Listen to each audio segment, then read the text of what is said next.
Edmonton Sports Talk. My God, I loved it. My name's Jay Milne. #Blue. Our sports update deliverer. The Coon. I'm Zachary Kubish, and you're up today. You know what, Reid? You might be honest. All right, here's what's going on in the nest.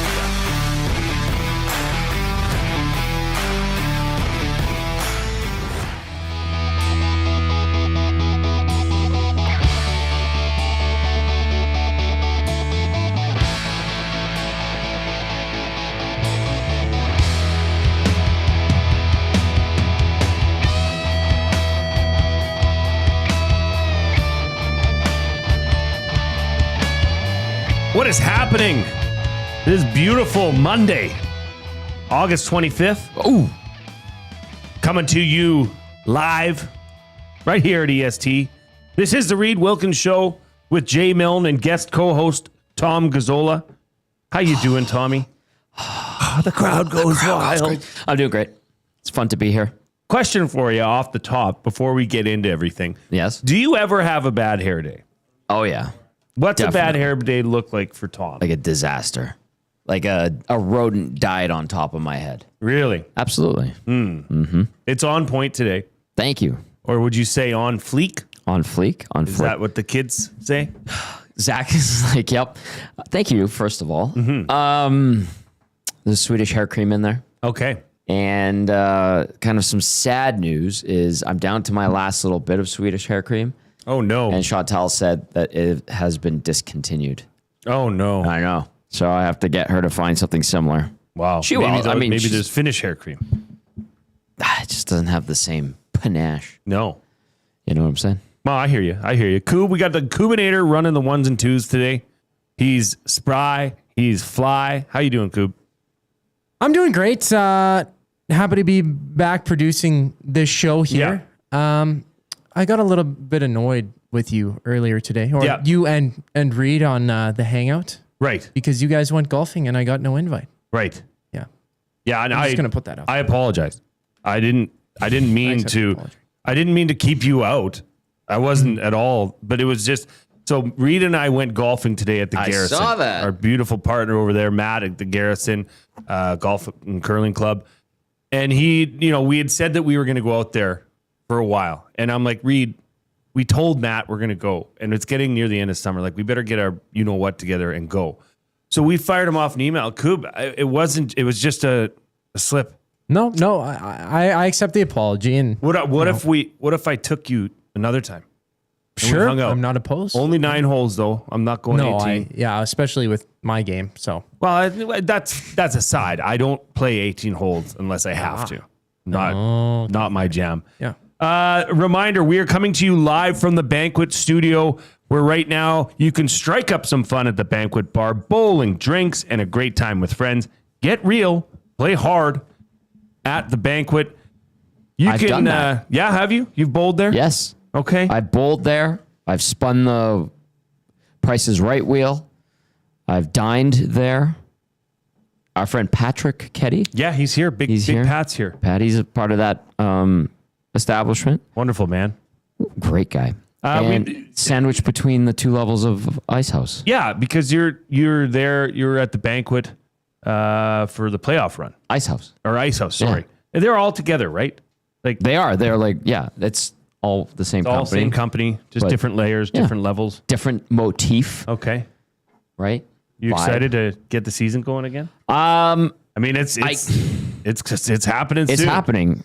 It obviously is happening. I mean, WHL is going to get going. We've got Kirt Hill, Yeah. president of Hockey Ops and GM of the Oil Kings, hopping on today to talk about their camp. Mm-hmm.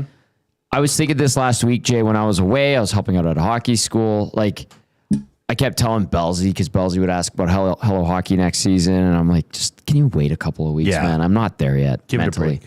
Last week, I'm like, oh, it's time. You get that moment just where you're happens, like, right? yeah, it's about that time. And, Well, and- it's starting to kick in. And for all of those with kids in school, you're looking at the calendar saying, where'd summer go? Yeah. My daughters are back in school this Thursday. That's crazy. over. To me, It's that's over. nuts. It is. And that should be illegal, by the way. Why is it going before back Labor to Day? school before Labor Day? What Right. are we thinking? What are we doing? I don't understand that. And there's like a strike coming there's up. a strike looming, Tom. Yeah. And they're going to let the kids come back. I think the idea is this.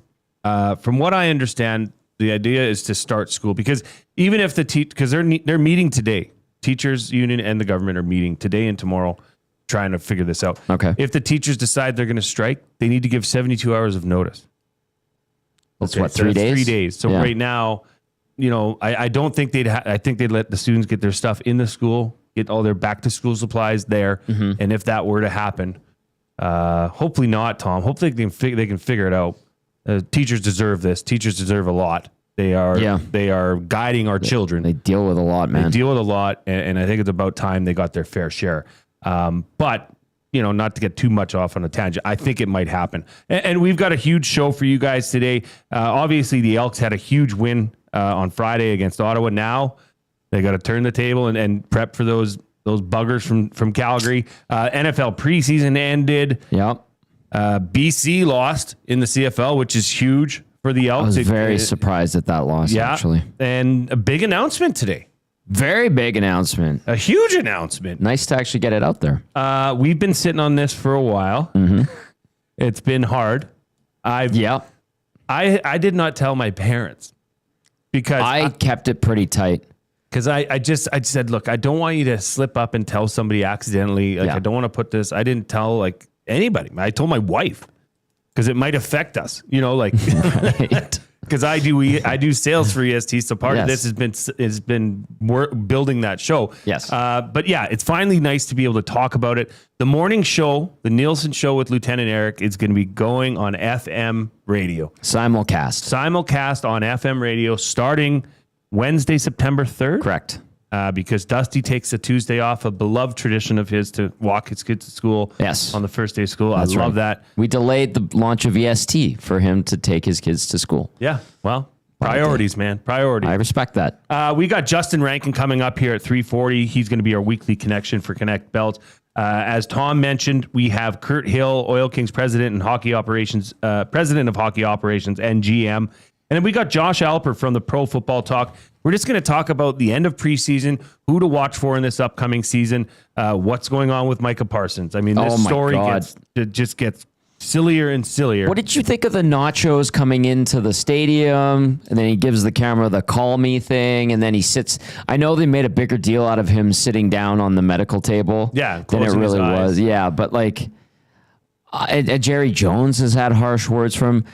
I feel like it's time for Jerry Jones to step aside. Oh, he's thought that there's been a lot of people that have thought that way for a long time. Way Tommy. past overdue. But it ain't going to happen. Jerry Jones likes Jerry Jones. Well, it's like Al Davis. Remember Al Davis didn't want to go. Oh, yeah. He looked like a skeleton by the end of it. Yeah, it probably cost him his life dealing with football every day. But Jerry Jones is saying things like, I don't want to talk to your agent. I want to talk to you man to man. Like, what are you doing? That's what agents are for. Kind of. Micah Parsons doesn't want to talk to you. He just says, sign the check. Give me my due worth. Because this is a generational football talent we're talking about in Micah Parsons. Like, wake up. This must be incredibly hard for Dallas Cowboys fans. As a Commanders fan myself, I laugh at the dumpster fire that's currently gone over there, especially considering the news that came out of the Commanders camp today that they've had a good day, yes. They've extended my guy, Terry McLaurin, 3 years, $96 million. A lot of dough. That's a lot of cheddar. So we're going to keep talking about all this. You can join us if you're watching us on YouTube. You can participate. We want to hear from you. We want you to be a part of the show. You can join in on the Nasty Chat. You can hit us up on the River Cree Resort and Casino inbox at 780-218-9999. Obviously, you can listen to us on EdmontonSportsTalk.com, the iHeartRadio and TuneIn apps, or on YouTube. It is time, though, to get to our off-topic topic. And this one is going to be interesting. So, the Labor Day bus, or buses, I should say. 2 buses, completely sold out. Excellent. Well done, Nasties. Awesome job. This is going to be a fun event. I'm excited. Now, Tom's working the game, so you're not going to be on the bus. No, unfortunately. Maddie and I will be on the buses. Coob's going to be there. I think Hernan's going to be there. Lieutenant Eric. It's going to be a great day. Those are fun. I've done the bus before. Yeah, I've never done one. It's super fun. So here's the thing, though. Maddie and I talked about this on the post game show on Friday night. Is we need to come strong. Like Edmonton needs to show up and be heard. I mean, there's going to be over 100 people if they sold out 2 buses. Yeah, because those are like 50 to 60 each. Yeah, they can handle a certain amount of people. Yeah. So I believe it's somewhere over 100 people that are going to be there. Excellent. We need to be loud and proud. And gold. Yeah, and bring it. So the off-topic topic for William Huff. Since 1952, William Huff has provided industry-leading advertising solutions for thousands of valued clients. Their unparalleled customer service combined with decades of industry expertise and a desire to make every job the very best it can be is what they call the William Huff advantage. Visit their website at williamhuff.com or give them a shout at 780-454-4536. Your off-topic topic today for William Huff is what form of noisemakers should we take to the Labor Day game? What form of noisemakers should we, that's us, EST, take to the Labor Day game? I heard some people were saying, Elks calls, like Elks, I think it's a bugle. It's a weird sound. Yeah. I think that's a weird sound. I think that would be weird and not accessible. Like not everybody has one. Like what's something that we can, okay, so this email came in to me over the weekend. Let me see here. Jeff and YYZ. He said, hello from St. John's and the Canada Games. He says, taking stock of noisemakers in the stands. He was at the Canada Games. He was watching the men's bronze medal lacrosse game between Alberta and Nova Scotia. Excellent. So he took notes on what noisemakers were being used in the stands. Yeah. So he said cowbells, air horns, drums, those plastic hand clappers, 10-liter plastic paint buckets with a big wooden spoon, duck collars, and squeaky rubber chickens. He did say he likes the Coob. Coob suggested a kazoo. We could be a kazoo crew. You would be a kazoo Although crew I don't know if it's guy. going to be annoyingly loud enough. But altogether, though, you get, so there's 60 people on each bus, 120, let's say. It's a kazoo chorus. That's a funny sound. Strength in numbers. It would be a funny sound. But it'd be a different sound, right? You don't want to get the same sounds that are already there. I appreciate that you're trying to do something different. I just don't know if it has the same overarching effect. Like I want players to be looking at us and being pissed off. Right. Yeah. Like who are these jackasses sitting there making all this racket? I don't know. Could you get a 5-gallon pail? Would they let you in with that? Would they let you in there with that? Yeah. I don't know. But air horns, we could sneak those in. Are they illegal? I know in Montreal they eliminated the air horn from Molson Stadium. I have to say this, and this is probably not popular, but it's just my opinion, how I feel. I do not like the cowbells. Why? I cannot stand them. Okay, that's good. Because if you can't stand them, that means they're annoying, which is what we are trying to do. Yes. Like I've got a cowbell. Check mark. Yeah. I just don't know. We got to come up with something. Now, there were talks about a chant. Chant's all right. The whole group. And you know what the simplest way to do this is? Go on. The Josh Clausen Elks song. Double E. His song that kicks off the Green and Gold kickoff show. I like that. Yeah, I think we just rock that song because it's really easy. If we handed out the lyrics to everybody, we could just yell it and sing it in the crowd. Lieutenant Eric could be our director, our chorus director, and he would get everybody started into song. I'm visualizing this right now, and I can see it happening. But okay, I'll finish up why I don't like the cowbell. Because my season seats behind the Elks bench. I got to sit there during the preseason game, but I've had those seats for like 20 years, and there are a lot of fellow season ticket holders that have been there for just as long, if not longer than me in that section, and they hit the cowbell on defensive plays, and I can't stand it. It's just so loud. It is super annoying, and it's just sound that I'm like I can do without it. It's annoying. Yeah, I will give you that. So send in your thoughts. Let us know what you think. What should we bring? And I mean, we can bring whatever. You can bring a cowbell. Somebody else can bring a horn. Dave in Section T says air horns and boat horns are illegal. Yeah, makes sense. What about those? What about those long horns, like a trumpet? Well, they used to have. I had an Eskimos one. Yeah. I remember those, and you could bring them. You could bring them into the stadium. Mm-hmm. Those aren't vuvuzelas, right? Remember vuvuzela became a thing during the World Cup. I think it was South Africa. Yeah, that was awful. That sound was, and it was nonstop. It was constant. It was every game, and you're like, "What is that sound?" It's different than the vuvuzela. That's just the horn, and I think you still hear it and see it at Elks games, just not as frequently. Yeah, like boats would be great because they're not going to confiscate that. That's just a fan being a fan. Those are okay. So if you have the horns, that would be I would accept that. The cowbell, and it's like right there. And, it's a lot. That's just me though. Some people might love it. I just can't stand it from years of having it like literally the row in front of me, the rows behind me, the section over, and it's just like bah, bah, bah, bah, bah, bah. Every time the Elks and Eskimos were on defense, and I'm like, I can't stand this. It's just so annoying. Anyway, the afternoon inbox is brought to you by River Cree Resort and Casino, where you can still get tickets for the Elton Ron, a tribute to Elton John. That's happening August 29th. You can get your tickets now at the rivercreeresort.com or at the River Cree box office. Looking into the inbox here, I just want to address something, Tom. Uh-oh. I just want to address something for all of those who rode with the glue guy. Oh, I rode with the glue guy on this. Okay. We need to talk about this. Please, yes. So, get to the bottom of it. Justin of Balcony, he sent me a text. He sent me a screenshot. And he said, "Hey, Jay, I'm new to betting on Play Alberta, but I put a $50 free play on your play of the day Friday for the Elks to win and under 53.5. Nailed it. But it's saying I lost. Tom, in my account, it's saying I lost. Same as mine. I checked it today with you, and I showed you.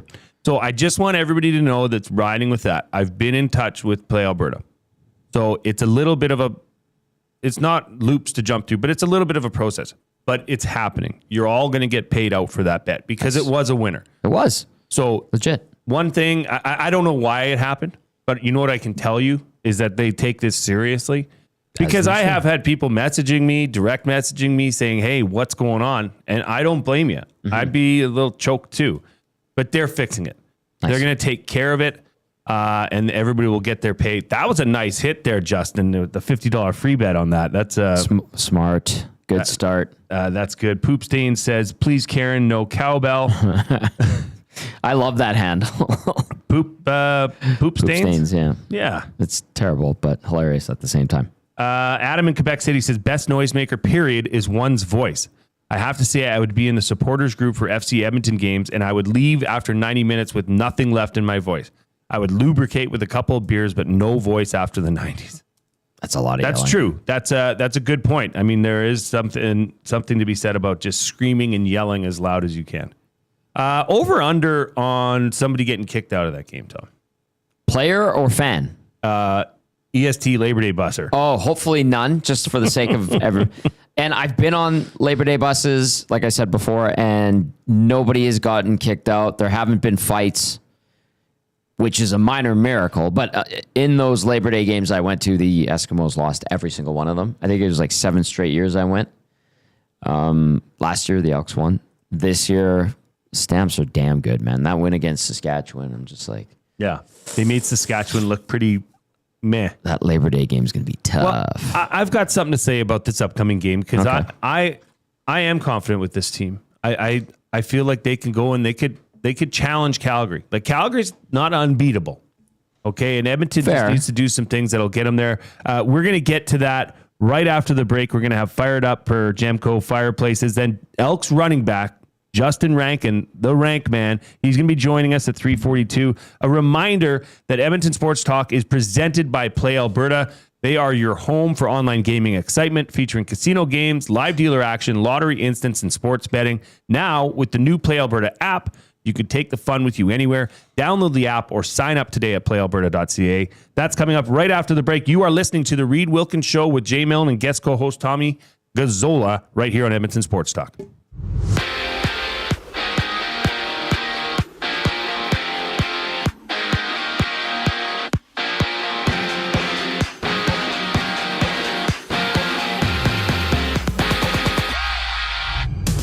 According to NFL Network's Ian Rappaport and Tom Pelissero, Trey Hendrickson and the Bengals are closing in on a new deal to make him one of the highest paid defenders in the league. They also added that Jacoby Myers has requested a trade from the Raiders. And down in Houston, Joe Mixon will will miss at least 4 games to start the season as the Texans opted not to move him from the injured reserve prior to tomorrow's deadline. That was reported by ESPN's Adam Schefter. Meanwhile, Terry McLaurin has been locked up by the Commanders. He gets $96 million over 3 seasons with the club.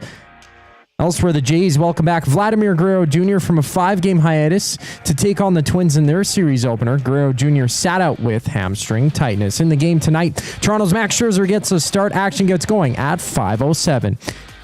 In other action, the Royals and White Sox duke it out. The Pirates and Cardinals have a date before the Padres meet the Mariners. This sports update is brought to you by Advantage Sports Medicine. Connor McDavid's got a team of specialists, and you're stuck with a bag of frozen peas. Get the same locker room approach that's trusted by the best in the game. Call them at 780-460-9977. You can also visit their website at advantagesportmed.ca to book an appointment. Today, the show rolls on once we get back from break. I'm Zachary Kubish, and you're up to date. 2 guys and a goalie. He tried to trade for Danny Heatley. Was that Tambo? Yep. He hired Pat Quinn. Well, maybe Steve Tambolini was here longer than I thought. Drafted Magnus Parvi. 10th overall. I still like the pick. Great one. Traded Kyle Brodziak for nothing. That was a bad one. Signed Habby Bulin for who knows why. 2 guys and a goalie, presented by GS Construction. Tuesday and Thursday afternoons at noon, only on Edmonton Sports Talk. Your clear choice for Edmonton sports. The Canadian Brewhouse is turning up the flavor this summer with our new summer feature menu. Try our jerk chicken skewers, Cajun shrimp tostadas, and street corn salsa. Bold bites made for patio season. Get them while it's hot. The Canadian Brewhouse. Our house is your house.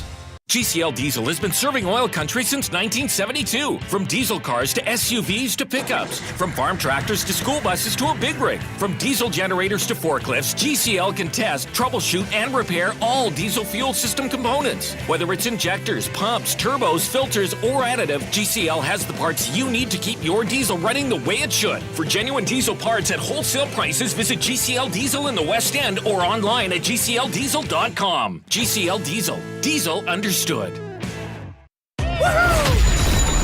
leaves are turning, and just like golf season, time is running out to get in on Play Alberta's biggest offer ever. For a limited time only, new players can get up to a $1,000 casino bonus when they sign up. There's never been a better time to join the fun. Visit playalberta.ca today to get started with casino, sports, and lottery all in one app. Must be 18 plus to play. Remember, if you gamble, please use your game sense. Goodbye. You sure are going to miss them, but their room would make a great yoga studio. Store their childhood treasures safely with Sentinel Storage and find some space for you. Try 4 weeks free. sentinelstorage.ca.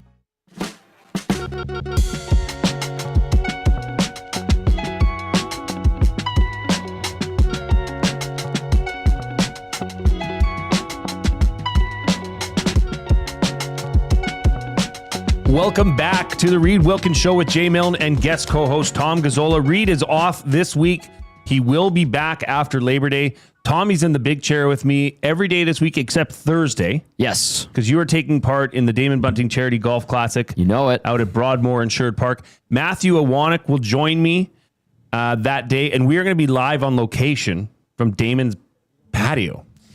He has an awesome place. Actually, we might set up on his outdoor basketball court. Because that looks onto the golf course. Yeah. And he's got a great people. Just a great place. It's a great. Excellent tournament in support of the Robin Hood Society.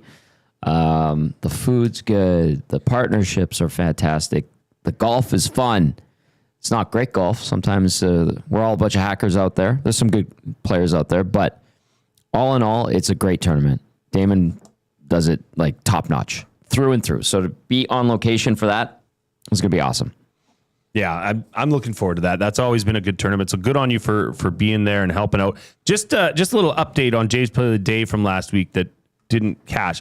El Presidente, he said his bet was reversed after he contacted Play Alberta. So there's a live chat, or you can call. I guess you could do that. And I've called Play Alberta. You're answered right away. Oh, you're not put on a hold. So maybe you could try that. But we'll get it sorted out. Chat? We'll get it sorted out. Contact them if you want to speed that process up a bit. I'm on the website. This is a good idea. Where would I find I this? thought there was a contact us and you can chat. Oh, look at that. Get in touch. Live chat, call center number, or contact email. Play Alberta. Hey? Call center number 24 hours, 7 days a week. And they talk to you. They answer.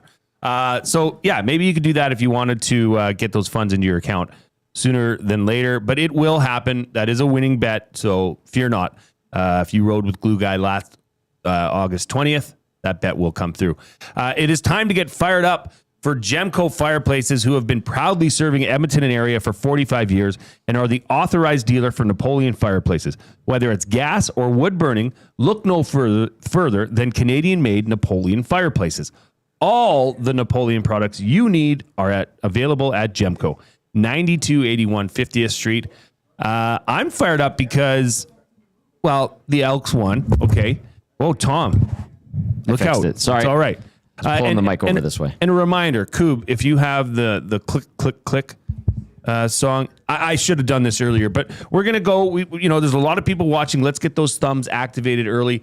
It doesn't just make Tom and I feel good about ourselves, although it does. It does help. A thumb goes a long way for the Glue Guy and Mr. Tom Gazzola and even the Coob. Coob loves it. It goes a long way. It's makes an us ego happy. thing. But it also helps spread the good word of Edmonton Sports Talk. So if you haven't yet hammered that thumbs up, Coob, hit it. Click, click, click. Must you click? Please, please click. Must you click? You must click. Thumb, thumb, thumb, thumb. All right.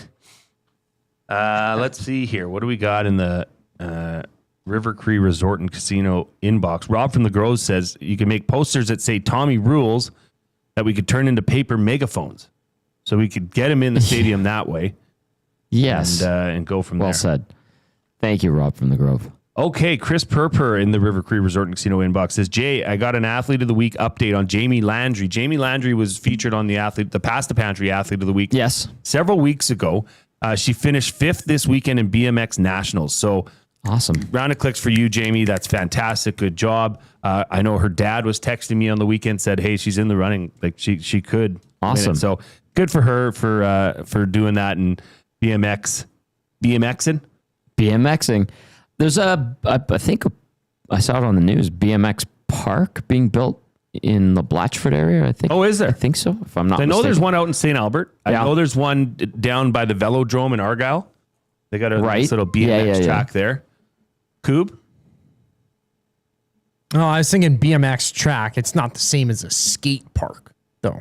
No, skate parks. I've seen BMXers at skate parks, but that's pretty cool. Sure. So, like, when you say Blanchford, do you mean like that new area that they're where the old City Center Airport was by Nate? Okay, yeah. That's pretty cool how they're filling that out. It's a mountain bike park. That's awesome. And it's officially under construction. Cool. Yeah. It is in the Queen Elizabeth Park, just east of the Walterdale Bridge, so not in Blatchford. A reminder, our off-topic topic for William Huff was what form of noisemakers should we take to the Labor Day game? Please hit us up at the River Cree Resort and Casino inbox or in the nasty chat. River Cree Resort and Casino inbox is 780-218-9999. But right now we are getting fired up, presented by Gemco Fireplaces. And I'm fired up for the Elks. 3 in a row. Yep. They get the dub in Ottawa Friday night. Maddie and I broke it down. But Tom, I haven't had a chance to talk to you about that game. Just what are your thoughts on that?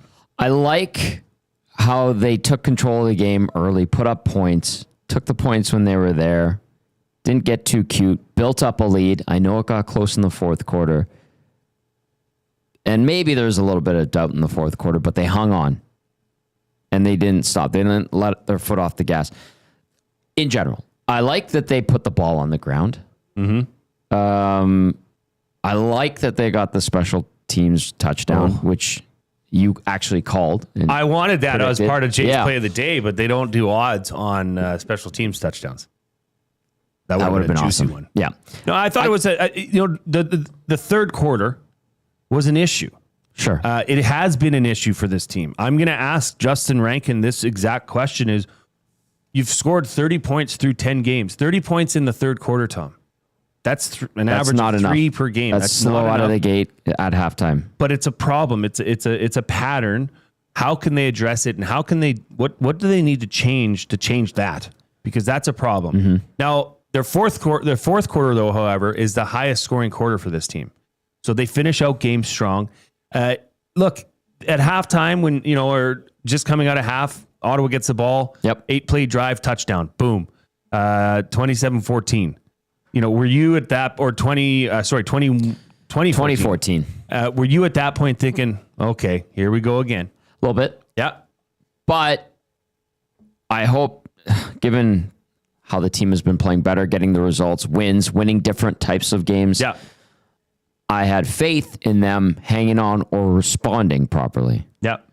It took them a little bit of time, but they eventually did. Yeah. But yeah, to see a big lead like that kind of evaporate is frustrating. But the fact that they stuck with it, took back the momentum. They did. Yeah. Early in the Is fourth important. quarter, about 12 minutes left in the fourth. Yeah. They put together a big drive that featured Justin Rankin down the field. Boom, touchdown. At that point in my mind, I said, okay, this game's over. Yeah. But that is a concern. I mean, Ottawa had 11 first downs in the third quarter to Edmonton's 1. Well, what time of possession in that third quarter must have been so lopsided? It was very lopsided, 4-1. It was bad. Yeah. So that needs to be addressed for this team. But I mean, what can you say about Cody Fajardo? I mean, is this guy giving you Michael Riley vibes? I don't want to go that far. You're not willing to commit to saying that. No, and listen, this is a guy that won an MVP in the Grey Cup. Yeah. This guy has been around. He's bounced around with a bunch of teams. He's won. He lost his job last year because he had I think it was a hamstring injury. Oddly enough, Davis Alexander's dealing with the hamstring this year. The Owls decided to go younger, and then that's to the benefit of the Elks. I think Cody Fajardo and the guys on the team, and we can ask Justin Rankin about this when he's on the show in a little bit here. It seems, and what they say is he's got a presence about him. And they kind of go to him for stuff. They rely on him because he's been around and he's been the guy. I think that's invaluable. But he's certainly elevated this team. He's gotten the results. And I think it provides renewed sense of hope because of how desolate the start of the year was. I think now we're looking at this team going, all right, maybe they can make the playoffs. And maybe Cody Fajardo is the type of guy that can put them on their back or the team on his back every now and then, make the big plays, help other guys get better. And so there's a legitimacy there to him, but I'm not going to go Mike Riley. I will. I will. That's bold. Because I just that's bold. The moxie and the just his attitude about him and his presence. Yeah. You look at him and you say, that's a winner. That's a guy I'll hitch my wagon to. And I'm telling you, Tommy, that doesn't only affect the offense. The defense sees that guy out there and says, man, we got to get him the ball, right? We got to come up with the play.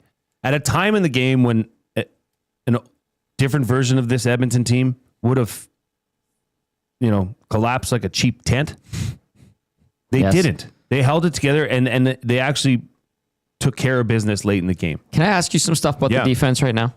Bring it on. In your mind, is it coming together? Is the line working with the linebackers? Is there a harmony with the DBs and the linebackers? Are you starting to see that? Or is it still a patchwork? Because they've got veteran players. They've got good guys, talented guys that have been around the league for a while.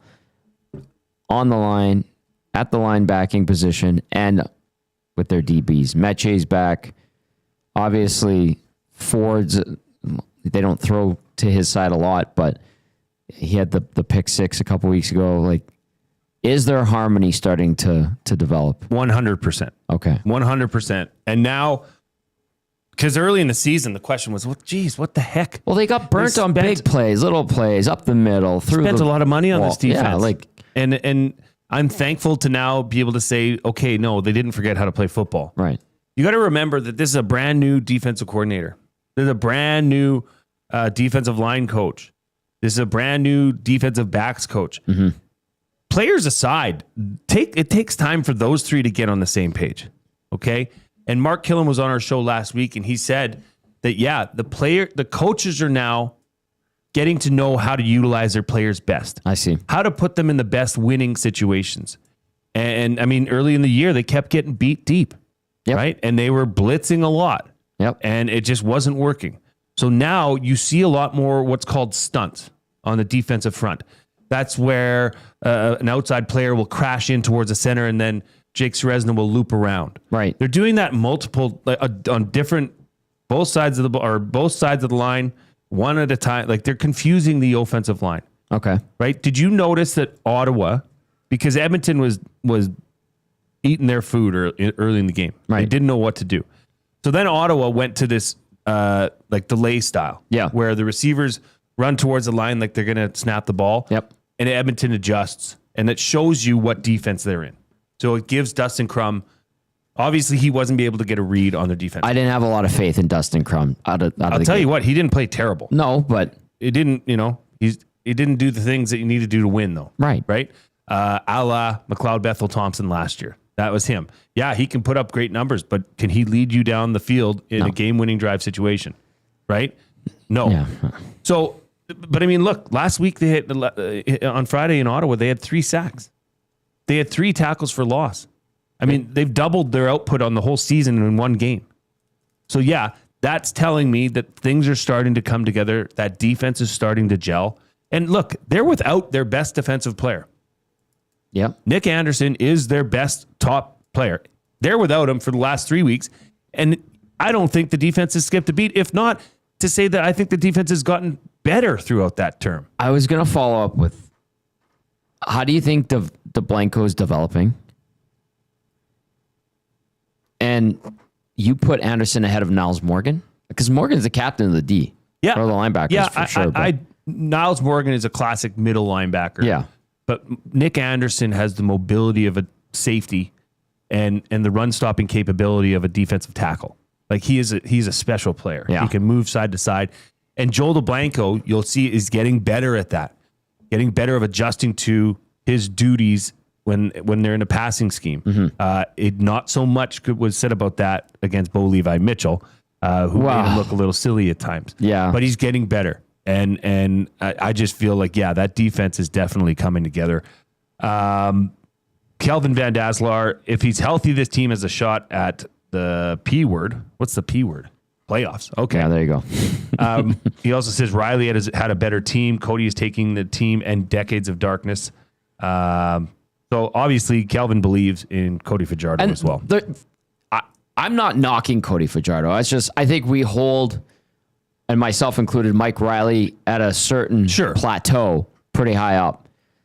And even though Fajardo is a Grey Cup champion, MVP of the Grey Cup game, was on good Montreal teams, was on some decent Saskatchewan teams, obviously, I don't know if he's revered the same way Mike Riley is. Probably not, because and we should give Edmonton him his hasn't flowers. really gotten that much. Like, every time he's been on our show, he's great. He's wonderful. Yeah, and he's like that. He's like that. When you talk to him on the sidelines, he's just a nice guy. And it's not BS, because some guys will BS through their teeth. Not Fajardo. Well, and think of I compared this to Maddie last week. Think of the chip on your shoulder you'll have for the rest of your life. Maybe not the rest of your life, but what's propelled you and the guys that started Edmonton Sports Talk. Think of the chip on your shoulder that Bell placed on there, right? By doing what they did. Well, that's the same thing Cody Fajardo has from what Montreal did to him. They sent him to the curb. Cody Fajardo's got an awesome chip on his shoulder that makes him hungry, keeps him hungry. Fair. And since he took over this team at quarterback, this team has vastly improved. Now,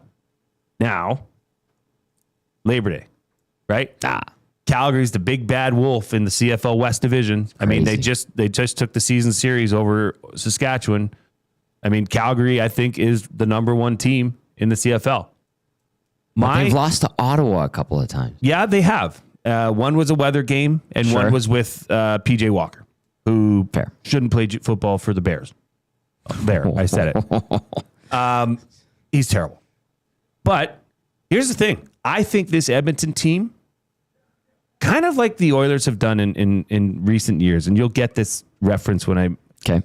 The Oilers have the ability to play up to a certain level, but they can also play down and get in the weeds with another team too. I hear you. Right? Like Edmonton should have beaten Montreal handily. Right? They should have beaten Toronto handily. Yeah. They could have beaten Ottawa with more panache than they did. It got dicey, right? But I'm really interested to see what happens next Monday when they go into a team that is, by all accounts, much better than them. What team shows up? If they go up and punch them in the face and say, "Hey, we're here to play you guys. We're gonna take this game."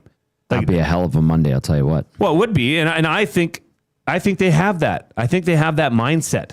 I mean, I don't know if you saw Killam's post game in the locker room after. Yeah, I did actually. But like that made me want to run through a brick wall, like kicking the garbage can, saying, "We're coming for Calgary." Like think of the chip. Think of his. Well, he's gonna have a huge chip. Right? Imagine him going in there after 20 years and beating them in his first time out in green and gold. Okay, we've got to get out. We've got Elks running back Justin Rankin joining us for the Weekly Connection presented by Connect Belts. That's coming up. You are listening to the Reid Wilkins Show with Jay Milne and guest co-host Tom Gazzola. Why am I doing that? Ouch. I almost called you Matt there. Oh boy! Come on, don't take it personally. This is the start of the week. Yeah, I know. I have to maybe call you Matt now for a couple segments.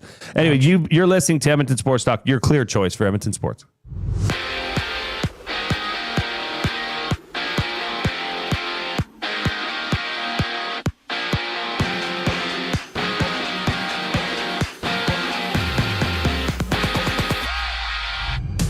Breaking news in the NFL, former Bills receiver Amari Cooper is set to sign a one-year deal with the Raiders. NFL Network's Ian Rappaport breaking the news. And earlier today, NFL Network reported that Jacoby Myers has requested a trade from the Raiders. And multiple sources have reported that Trey Hendrickson and the Bengals have agreed to a $30 million contract for next season. Elsewhere, Houston's Joe Mixon is out at least 4 games to start the season as he recovers from an ankle injury. The Texans opting not to move him from the injured reserve prior to tomorrow's deadline. We also saw Terry McLaurin getting a 3-year, $96 million extension with the Commanders. While in MLB action, Toronto hosts Minnesota. Vladimir Guerrero Jr. is back for the Jays. He's missed the last 5 games with hamstring tightness. And for today's series opener, Max Scherzer gets the ball first pitch at 5:07. This sports update is brought to you by Clover Bar Feeds. Clover Bar Feeds has all the animal feed you'll need. Get top-notch service and selection from their family-owned business. Visit Clover Bar Feeds at 200 Portage Close in Sherwood Park. Or call them at 780-467-5014. The show rolls on after the break. I'm Zachary Kubish, and you're up to date. The Oil Stream. But which one of these two players do you think lives up to those expectations the most? Savoy, because he's got pro experience. He had really good numbers in the AHL. He had a cup of coffee in the NHL. Played with Draisaitl. I thought he looked pretty good last year when he was up here. It was just a numbers game because they have so many veterans here. They're like, we're not going to rush this kid. I'm not saying Ike Howard won't be good. I think it's going to be an adjustment. The Oil Stream, presented by Boston Pizza. Monday, Wednesday, and Friday afternoons at noon. Only on Edmonton Sports Talk. Your clear choice for Edmonton sports.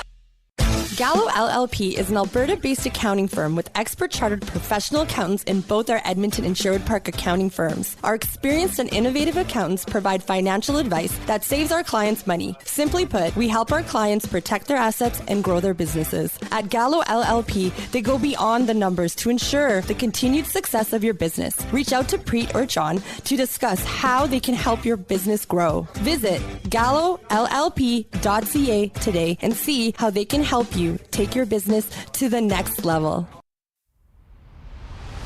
Do you have pets? Horses, chickens? Did the place you used to get your feed recently close down? Have no fear. Clover Bar Feeds is here. Whether it's dogs, cats, horses, or chickens, Clover Bar Feeds has you covered. Offering a large variety of food and feed, you can trust the experts at Clover Bar Feeds. They've been family owned and operated for over 60 years. This means you can expect nothing less than top-notch service and selection. Come visit them at 200 Portage Close in Sherwood Park or visit them online at cloverbarfeeds.com. Everyone knows when you need a truck now, you call Dawn. That's right. You call us, Frontier Cartage, when you need driver coverage or have a truck that's down. You call Dawn from Frontier Cartage. When you've got way more freight to move than you thought. You call Dawn from Frontier Cartage. When you need a truck that's available and ready to start anytime you need. You call Dawn at Frontier Cartage, 587-222-5826. 587-222-5826. Looking for quality building materials and friendly advice? Visit us at Windsor Plywood Leduc, family owned and locally run since 1993. From interior materials for doors, flooring, baseboards, and all the finishing touches to all you need for your outdoor projects like cedar lumber for decks and fences, plus all the plywood you'd need. Our full-time on-staff carpenter can help with anything odd-sized or custom, and from domestic hardwoods to exotic selections, we've got you covered. And if we don't have it, we'll track it down for you. Windsor Plywood Leduc. We're the experts you need to know.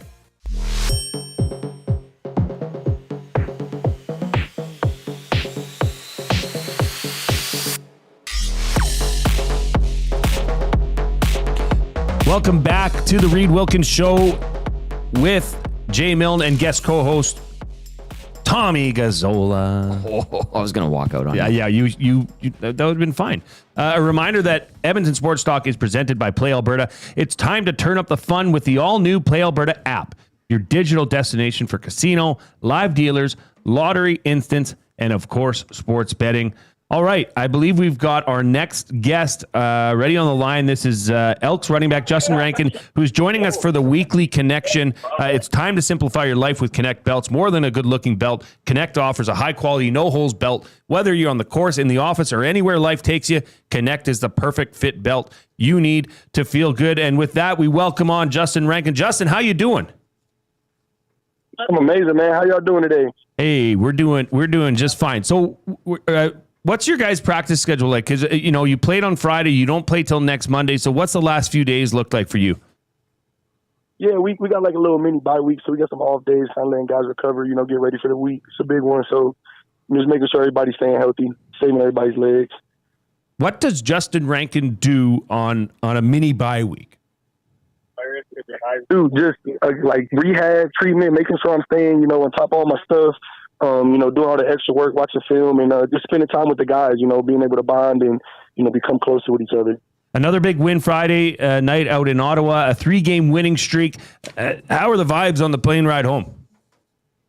It's amazing. I mean, I've said before, anytime you're winning, the vibes are always good, right? Like, things are easy when you're winning, but our vibes are also good when we're losing, and it's hard when you're losing to be able to keep that belief, and I think we're a team that has continued to keep that belief, and I think it shows now that we're winning, and, we're just ready to continue to stack days, stack wins, things like that. So, have you felt that there has been a concerted effort to feed you the ball, whether it be in the backfield or as a receiver? I mean, when the ball is in your hands, good things happen.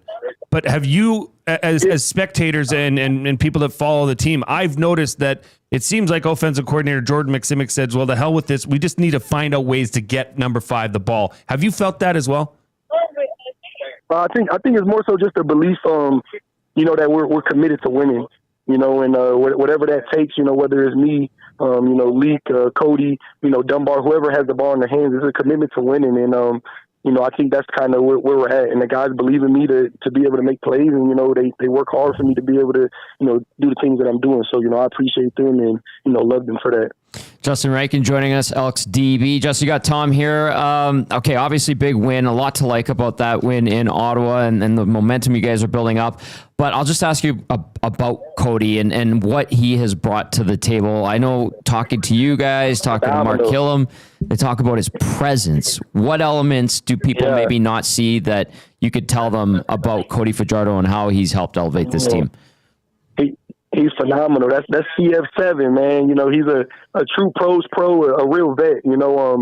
He's cool, calm, collected. He keeps the guys, real level-minded. Just making sure that regardless of the situation, high stress situation, everybody's cool, calm, and ready to win. He keeps the belief within the locker room, within the team. Like I said, he's a true pros pro. He's a real vet, and it's good to have someone like that on the team and leading the charge. I'll have one more for you. Javon with a punt return touchdown. Did you give him some love? Did you chirp him a little bit? Because that was a hell of a run again last week. Come on, y'all know he's phenomenal. You know, he's been doing this for year in and year out. You know what I mean? And I'm just happy that he's back there able to be in his element again and, you know, have a good scheme. You know, Coach Killam is a phenomenal special teams coach, and, you know, we trusted him. He believes in him. The guys trusted him, and, you know, I think we're able to get him back in his element, and I love seeing him back there, you know, making plays for the team. I tell him all the time, like, look, we're going to need you. Like, you're a guy, you know, and when it comes down to it, you know, late in the season, like, you're going to make plays for us that you know, take us, you know, on the playoff run. And I think that's kind of showing, you know, so he's amazing. I love that guy, man. Thunder and lightning.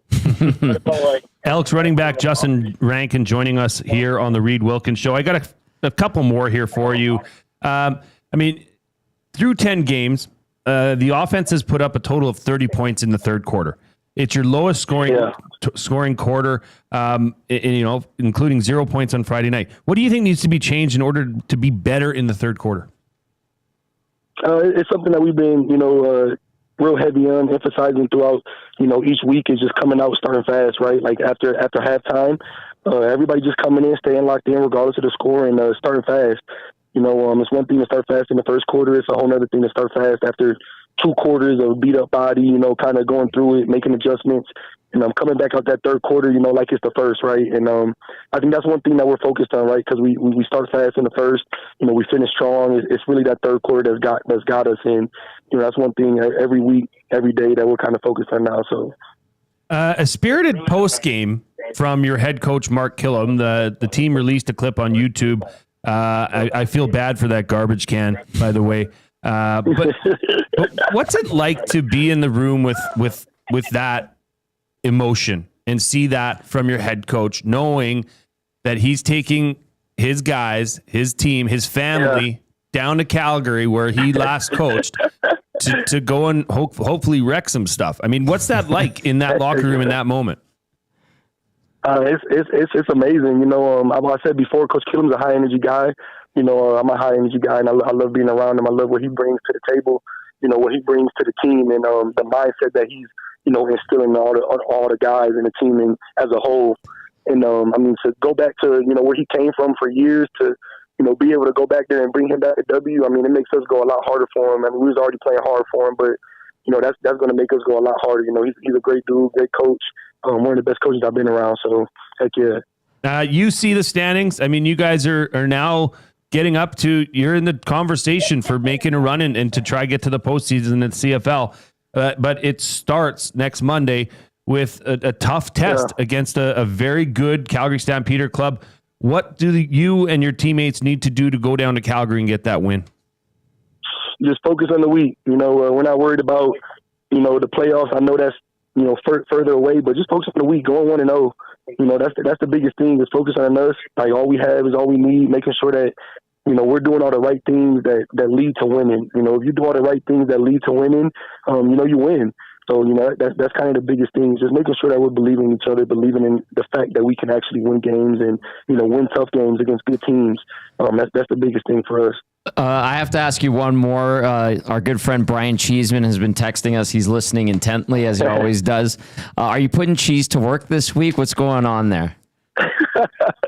I tell you what, the only reason I'm doing what I'm doing is because of Cheese. You know, he's always on me. He's always making sure I'm doing the right things, making sure I'm in the training room. But yeah, I've definitely been in there a lot. You know, I'm letting him know, like, look, man, if I'm gonna keep playing like this, I need you to take care of me. And he's been doing that, you know. So I love Cheese. I'm in there every morning talking to him.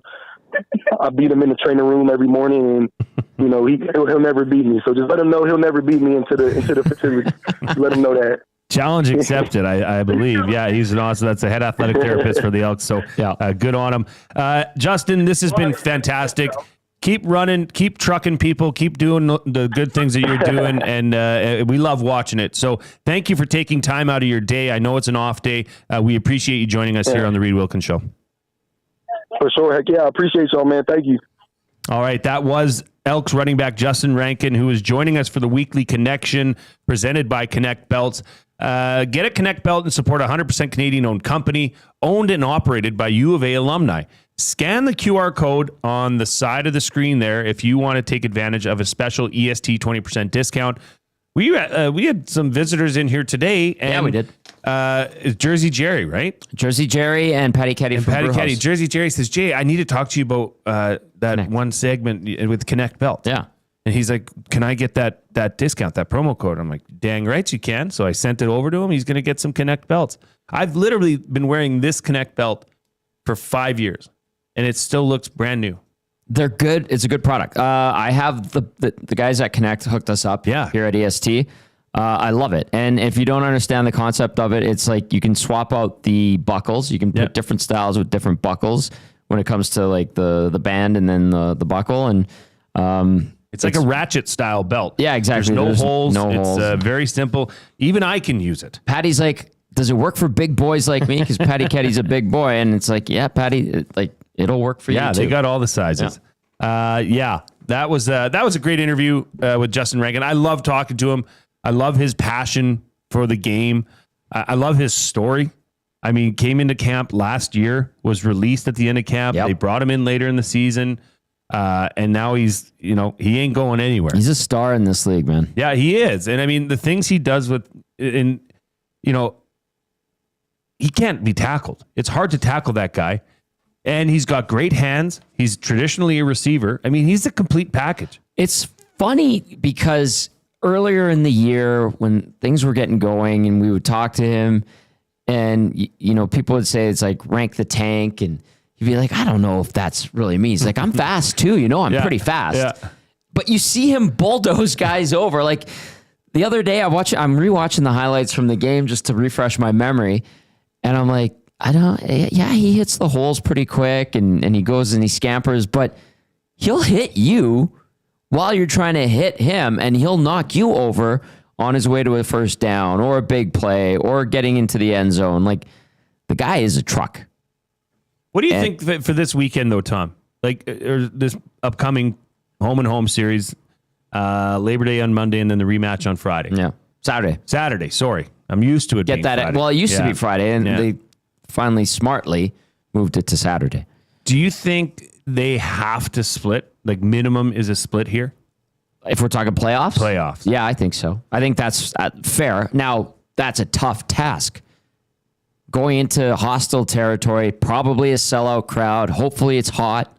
Calgary's rolling. Elks are rolling. Traditionally, in the last 2 decades, Calgary has kind of run the show in the Labor Day Classic. It would be, they're 8.5-point dogs. I know. That's on Play Alberta. I was looking at that. I'm like, that's the reality of the situation, right? I'd like to see them shove it up the odds makers. You know what? They'd shock the world if they went into Calgary on Labor Day and beat them. Then you're looking at this team with Jay Milne glasses, the way I look at them right now. This comes in from Scalding Gord. He says, Justin isn't the leading CFL rusher, but he's moving up the Rankin.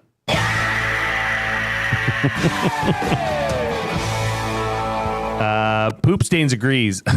I just can't get over that handle. That name, yeah. Now, Double E need to split with Stamps. I think that's fair. Yeah, then it'd be at 5-7 and 7 games left. Yes. I mean, if they can get 4... I mean, what do you got to take? You got to get to 9 wins. Oh, BC losing to Toronto what are you doing? Was massive for them. Because Arbuckle, career game. After a career game in the loss to Edmonton the week prior. That guy can throw the ball. He can. And that was a great response from the Argos after a tough loss here. But what are the Lions? And I know listening to Huss on CFL 110 and Awanek, talking to him on the Hangout, like, are they really pretenders in BC? Like, their defense I think they are. I mean, they are so Jekyll and Hyde. I mean, sometimes Rourke looks great. Sometimes he doesn't. Yeah, can't stop anything. It's tough. I mean, that's how awesome and vital it is for Edmonton to have a defense that's coming together. You see teams that are... BC's been like this all year. Edmonton has been slowly progressing all year. I would take the odds of Edmonton succeeding. But it's going to be a tough journey. It's going to be a tough road. But there's hope. I mean, we're not talking about a team that's 0-9 9 or 1-9 or 0-7 like last year. Yeah. There's hope. There's a light at the end of the tunnel. You've got some of the pieces in place. Yeah. So I'm excited about that. Look, we've got to get out. We've got Jay's Play of the Day Cup coming up. And I'm going to give a full recap of our golf round this morning at the Excellent. Garrison. We're going to do something really neat on the Oil Understood. We're going to talk about Oilers history. I like this This is going to be fun. You came up I think with. this is going to be fun. We've got Josh Alper from Pro Football Talk. We've got Kirt Hill, Oil Kings president of Hockey Ops and GM. That's all coming up in the second hour, right here on the Reid Wilkins Show on Edmonton Sports Talk. Your clear choice for Edmonton sports. The Lock Shop. How about Edmonton hanging 30 on Ottawa and coming away with a comfortable 10-point victory, 3 in a row, heading into Labor Day here. Us against a very good Calgary team, don't get me wrong, but still, I mean, you got to beat the teams in front of you, and Cody Fajardo's found a way. Got it done, got the win. Good teams win, great teams cover. The Elks are turning into a great team, another cover. The Lock Shop, weekday mornings at 11, only on Edmonton Sports Talk, your clear choice for Edmonton sports. If you aren't wearing a Connect belt, what are you waiting for? A one-size-fits-all belt with a smooth, hole-free track system makes it adjustable for the perfect fit. With fully customizable options, you can choose your belt color, material, and buckle to suit your style. 100% Canadian-owned and operated, Connect belts are designed for work, everyday wear, and even a round of golf. Check out the large selection of men's and women's styles at www.knktbelts.com. Connect Belts, the perfect fit every time. World-renowned top psychic medium and the star of Meet the Frasers, Matt Fraser comes to River Cree Resort and Casino on September 12th and 13th for a couple of special live shows. Join Matt for 2 nights of healing, hope, and laughter. Matt has become a trusted figure for people seeking closure, guidance, and connection with their loved ones. Don't miss Matt Fraser live at River Cree Resort and Casino September 12th and 13th. Both shows are 18+. Get your tickets now at rivercreeresort.com. The Canadian Brewhouse is turning up the flavor this summer with our new summer feature menu. Try our jerk chicken skewers, Cajun shrimp tostadas, and street corn salsa. Bold bites made for patio season. Get them while it's hot. The Canadian Brewhouse. Our house is your house. You've heard the name, but what does it mean? For over 66 years, William Huff Advertising has supplied signage from screen printing to digital to LED with design, production, and install in-house. It's a one-stop shop for all your signage needs. Edmonton owned and operated, William Huff has been trusted by the biggest companies and teams in the City of Champions and many others across the country to do the job. If you're looking for a way to get the word out about your company or event, they are the answer. Go to www.williamhuff.com. Their results speak for themselves.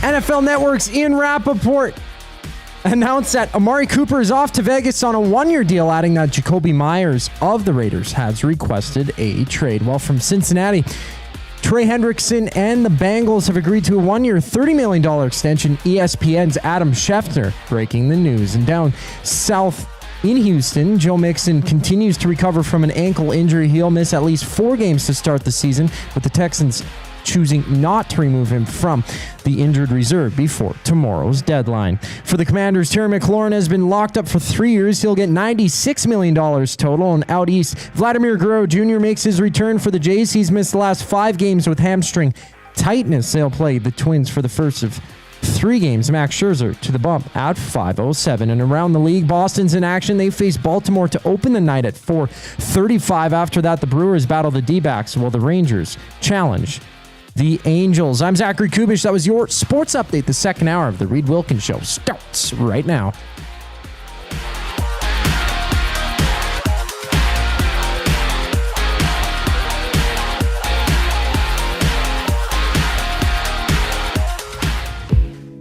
Yeah.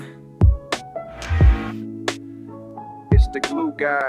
holding it down, you know the vibe. Friday night lights to early morning strides. Used to lace up the cleats, crowd screaming my name. Now I'm lacing up Nikes, but the hustle's the same. Studio lights, hot takes, I'm running the game. Half marathons on Sunday, still chasing that fame. They call me the glue guy, sticking teams together. From locker room speeches to wild podcast weather. Never lost the fire, just changed the endeavor. Now I'm spreading through stories, I'm clever as ever. From touchdowns to time. Welcome back to the Reid Wilkins Show with Jay Milne and guest co-host Tom Gazzola, coming to you live from the Banquet Studio, where every Monday, that's today, you can bowl for just $2 all day at the Banquet Bar. Grab your friends, walk in, and start your week with some fun. Get real, play hard. The Banquet. That was the Glue Guy Grind. That's an original from my buddy Dave over at Ewell. What'd you think, Tommy? I like that. A nice groove to it. It's a catchy tune. It's all about you. I put that on in the vehicle when I was driving my girls around, and they're like, "Wait, what? Dad, is this song about you?" They had their minds blown. I love that. So then I text Dave, and I'm like, "Hey, buddy, my girls were blown away with the Glue Guy Grind. Would you be able to make one about the girls?" And he's like, "Yeah, send me like their names, ages, and like interests." Mm-hmm. So he made a whole song about the girls. And now you have to play it every morning on the way to school. Yeah. Going forward to pump them up. That's legit. You've made it in life if you've got a song named after you. I have one. It's not fit for air. That's right. Actually, thanks to Reid. Yeah, and look who popped up in the nasty chat. Old Reid. Old Wilkie himself. I saw him today. Yes, we you did. met this morning at 9:00. To Coob's dismay. Sorry, Coob. Won't let it happen again. We'll get you out there, okay? Reid and I went and golfed with Matt, who's in the nasty chat is Matt at the Garrison. Matt at the Garrison. Hello, Matt. It was awesome. Have you golfed the Garrison? Yes. I had many times. I honestly did not know what to expect. It's a nice course. Exceeded my expectations. Yeah. It is a beautiful track. Yep. And it is kind of cool. Cool and freaky, okay? And I'll explain why. Oh, So, I think I know why. Cool because they have tanks littered on, not littered, but you know what I mean. And anti-aircraft guns. Like real military equipment on the course. Yes. So that was cool. Kind of different though was as I was driving in, there were like Army personnel with big backpacks on. It's an active military it's like base. You realize, oh, I'm on it. I'm actually on an air base. Correct. Like, I don't know why the thought was lost on me but when I saw that, it made it for real. And I'm like, holy smokes. Like, those guys are protecting our country.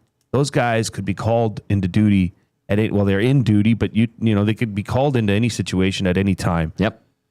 So hats off to those that are, you know, in service. I mean, that's just a different life. And, so hats off to you for the men and women that are serving. But the Garrison was truly special. And Matt at the Garrison, if you're listening or watching, let me know if I'm wrong in this. But the history of the Garrison golf course, I believe early on it was just 9 holes, and you can tell which are the older holes, which are the newer holes, because there's the trees are more mature, they're grown in. There's bushy areas, and to me, like, you got to be a little bit more precise with your shots on the older holes. And then they added 9 holes, and it's a little bit more open. And I think they, if I recall correctly as well, they renovated, did some tweaks 5 to 7 years ago on the course. And yes, you're on the base. And yes, there's active military personnel all over. And I guess, I mean, for you, you're like, oh my God, like, this is a military base. But to me, growing up on the north side, we'd play games there. We'd have practices at the rinks out there. So you're more familiar with I'm very familiar with it. I've golfed out there a whole bunch. Like, to me, it's just like, oh yeah, going to the base. Yeah, I thought it was pretty neat. And it's just, I mean, obviously the weather was great. A beautiful track. And I got to hang out with Reid and Matt. Good crew. So thank you, Matt, for showing us around. He did say, actually, that there's old greens and new greens. Yes. And they play totally different. 100%. And again, the old greens are smaller. The new ones are more standard, let's call it, to what we're used to. Reid made an interesting point during the round. He said, I really appreciate the size of your greens. He said, they're not too big and they're not too small.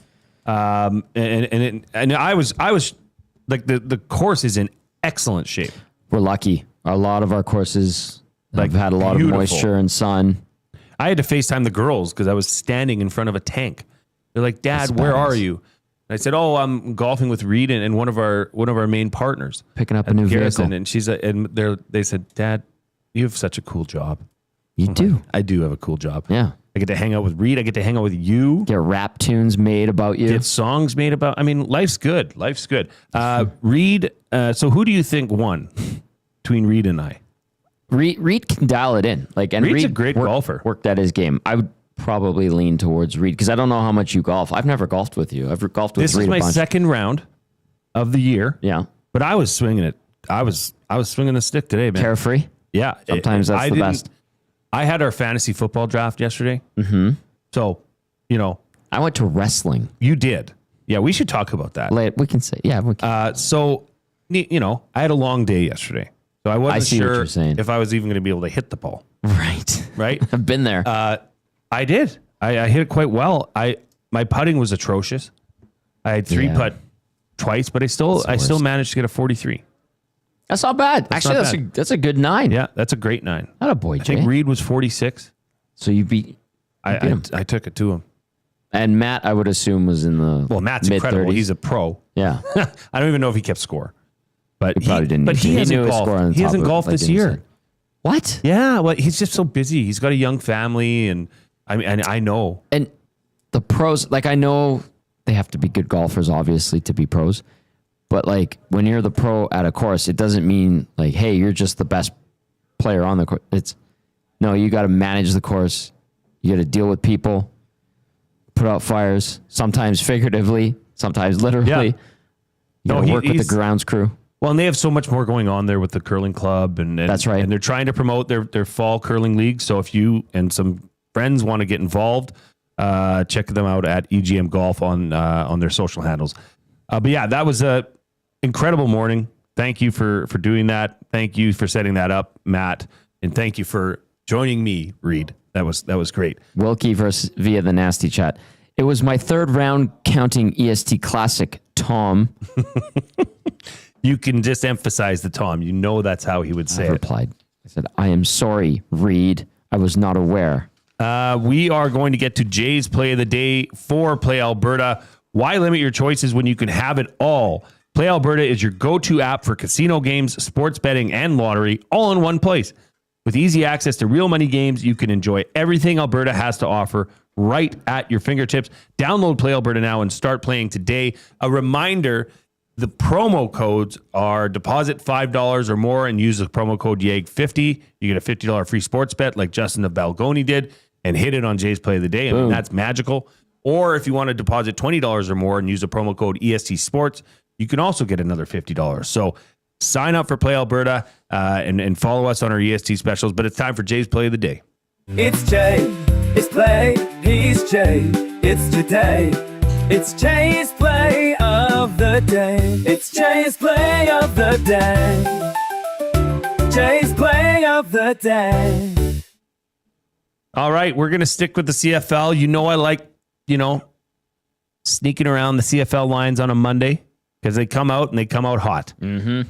And this one here, I believe, started at Edmonton being 7-point underdogs. That's moved now to 8.5 points. So you're getting 8.5 points. I might do something later that's going to boost the money line too. I mean, I think it's either going to. I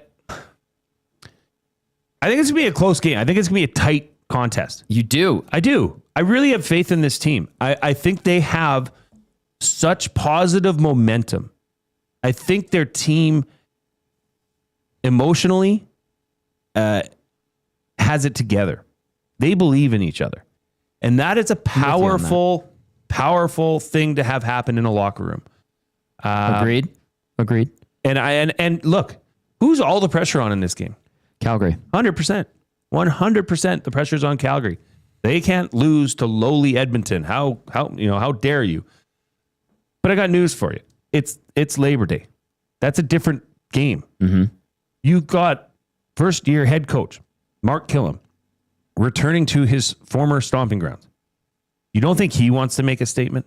You don't think the players know what this, like, he'll dumb it down. He'll say the right things and say, yeah, it's just another game. Yeah. Screw that. It is not just another game. And his players know that. Mm-hmm. When you have a coach that has and exerts that kind of emotion and energy in those post-game locker room, like, that's a family. Those players would run through a brick wall for that guy. Now he's going back to his former team. They know that this one has a little bit extra juice. Mm-hmm. And I think they can play with Calgary. I honestly do. The way that this defense is coming up, but the odds maker says not. So I'm all over this 8.5 right now.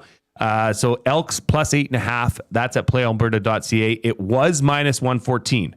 But if you go over to playalberta.ca, click on sports, click on EST specials, you will see the Jays play of the day. Elks plus 8.5 is now even money. So if you want to ride with the glue guy on that, I will right now. Yeah, Tom, why not? Sprinkle. I mean, I went perfect last week, 5 for 5. Yes, you did.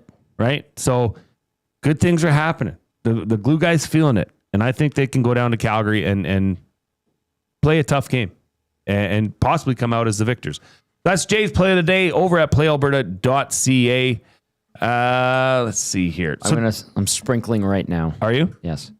Let's see. Tom, you did something last night. I want you to kind of talk about this. So this was semi-pro wrestling? Oh, it's pro wrestling. It's pro wrestling. Yeah. Okay. Yeah. I had the best time. Have you ever done that? I had never been to any form of wrestling. It's pretty good entertainment. Amazing. It was at the Norwood Legion. Of course. Why not? It was CWE, Canadian Wrestling Elite. There were guys that had wrestled in the WWE that were there. There were guys from AEW, Youngblood. I got a signed 8x10 from him. Yeah, awesome. Getting that bad boy framed. I will find a place for it in this office. Beautiful. It's to us. I got it made out to the EST crew. He says he's bigger than us. He is. Well, and credit to those wrestlers. Because my buddy Eddie Sheppel. Yeah. We played football together. He's done everything. Like, he rode bulls for a while. He was what was his name? Simply Epic Eddie Rude was his name, and he came out in he was like the Edmonton version of Ric Flair, right? Yes. Okay. But they're dedicated to their craft. Like, they are incredible actors. They really dial it in, and when you're at those events, you can get so close to it, and I just love how they really buy into the storyline, everything. They own it. I thought it was fun. Coop, did you show any of the video I took here of Reid? Or what did I send you? You can show that for those watching on YouTube. I did give a couple shots today of the Garrison. This one here. So that's us. That's the three of us, Reid, nice. Matt, and I. After we broke that course. We took it. We took the money and ran. But it's a fantastic course. The next one there is a clip. Like, this is on, I think, the 15th tee box. There's a tank. Yep. Like, it's there. Where else are you going to see that? It's fantastic. If you haven't been out, please go check them out. Matt at the Garrison is a nasty. He's a listener. And you know what he said to us? He said, yeah, we said, thank you for your support of the Reid Wilkins Show. And, he's done a lot of things with ESC. And he says, he says, I like, being a part of things that I love. And he loves EST, and he just wants to be a part of it. And he wants to help us grow. So credit to you. That is awesome. If you haven't clicked that thumbs up yet, please go ahead and do so. We'd like to get to 100, but it's summer months. It's a little quieter. I understand. Mm-hmm. And then Tommy's going to come up with words of the day later. Oh, I am? Yeah. That's fun. Actually, I'll get something. Or do you want me to ask you? No. Your call. No. I get to do it. I like doing it. Okay. Brian Kendrick was the WWE wrestler that I watched. He used to be in WWE. He was the cruiserweight champion. I loved it. I had the best time. It's entertaining. I went with Cam Moon and Jerry Maudejong. We just had a blast. What a motley crew. It was phenomenal. Yeah. Shout out to everybody, the Canadian Wrestling Elite. I'll be back. That's fantastic. Hello, Phyllis. Hello, Sarek. So nice to see you checking in. We are going to be back after this break. We're going to have the oil understood for GCL diesel. This is going to be interesting. I like this. We're going to try and build a list of which we'll talk about for the rest of the week. But we first need to come up with a list. That's the top 5 stories in Oilers history. You are listening to the Reid Wilkins Show with Jay Milne and guest co-host Tom Gazzola. That's me. Right here on Edmonton Sports Talk. Your clear choice for Edmonton sports. But first, the Coob.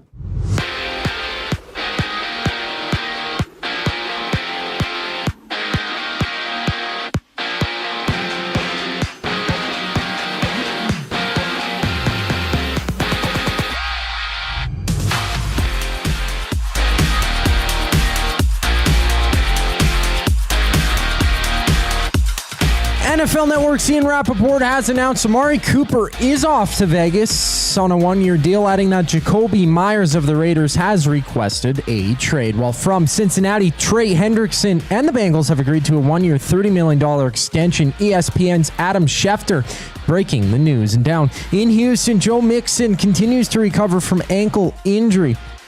He'll miss at least 4 games to start this season, with the Texans choosing not to remove him from the injured reserve before tomorrow's deadline. For the Commanders, Terry McLaurin re-upped on a 3-year deal. He'll get $96 million total. And out east, Vladimir Guerrero Jr. makes his return for the Jays. He's missed the last 5 games with hamstring tightness. They play the Twins for the first of 3 games. Max Scherzer on the bump for 5:07 start time. And around the league, Boston's in action. They face Baltimore to open the night at 4:35. After that, the Brewers battle the D-backs while the Rangers challenge the Angels. This sports update is brought to you by Paramount Flooring. Proudly serving Edmonton and area for over 30 years, their West End showroom is open 7 days a week. You can also shop online at ParamountFlooring.ca. Once we return from break, it's the oil understood for GCL Diesel. I'm Zachary Kubish, and you're up to date. The Nielsen Show with Lieutenant Eric. And we're taking the Nielsen Show to FM radio, and we will be the first sports talk show on FM radio in Canadian history. September 3rd, that is next Wednesday. The Nielsen Show to start will be on Cruise FM 95.7. So in the morning, you will be able to just push 95.7, and you'll get the Nielsen Show unchanged. The Nielsen Show with Lieutenant Eric. Weekday mornings 6 to 9. Only on Edmonton Sports Talk. Your clear choice for Edmonton sports. World-renowned top psychic medium and the star of Meet the Frasers, Matt Fraser comes to River Cree Resort and Casino on September 12th and 13th for a couple of special live shows. Join Matt for 2 nights of healing, hope, and laughter. Matt has become a trusted figure for people seeking closure, guidance, and connection with their loved ones. Don't miss Matt Fraser live at River Cree Resort and Casino September 12th and 13th. Both shows are 18 plus. Get your tickets now at rivercreeresort.com. Since 1952, William Huff has been the heartbeat of Edmonton's advertising world. From humble beginnings to a citywide powerhouse, we've been the go-to for signage from print to design and installation. Partnering with Edmonton's top sports franchises and major events, we've helped shape the city's global reputation. Our secret? Unmatched customer service, decades of experience, and a passion for excellence we call the William Huff Advantage. Visit us online at williamhuff.com. Okay, 2 kids, 2 backpacks, lunch bags. Wait, where are the school books? Back to school doesn't have to mean the everyday rush and stress of looking for your kids' items. Have more zen in your mornings. Find space for your family's needs with Sentinel Storage. Go back to school with 4 weeks free. Reserve your space today and find the peace of mind your morning needs. Visit sentinelstorage.ca. Buy Canadian, store Canadian.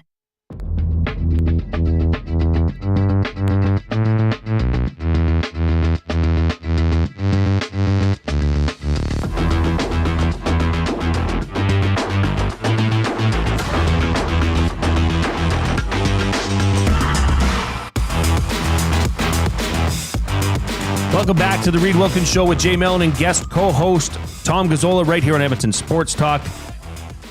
A reminder, you can hit us up on the River Cree Resort and Casino inbox, where Tap 25 Restaurant has 50% off the entire menu. That's available 7 days a week from 2 p.m. to 5 p.m. You heard that right. From 2 p.m. to 5 p.m. at the Tap 25 Restaurant, you get 50% off the entire menu. That's so good. That is lovely. Okay, we're going to do something fun here. This came to me in my sleep, this idea. You remembered your dream. I did. And I don't know why. Because, look, I mean, it's August 25th. Yes. Nothing really gets going with the Oilers for, 3 weeks? Well, I can tell you right now, because we were given the schedule. Oh, were you? Would you like me to pinpoint it for everyone? What's the first thing of importance that comes up on that calendar? Well, rookies report on September 10th. September 10th. Yeah. Okay. So, I mean, we're 2 weeks away from real Oilers action, practice, all that fun stuff.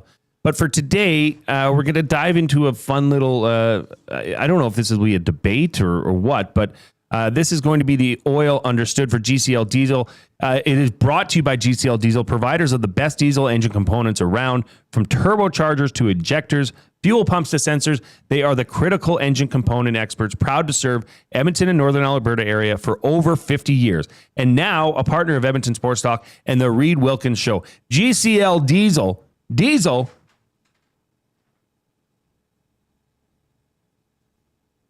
Understood. Nicely done.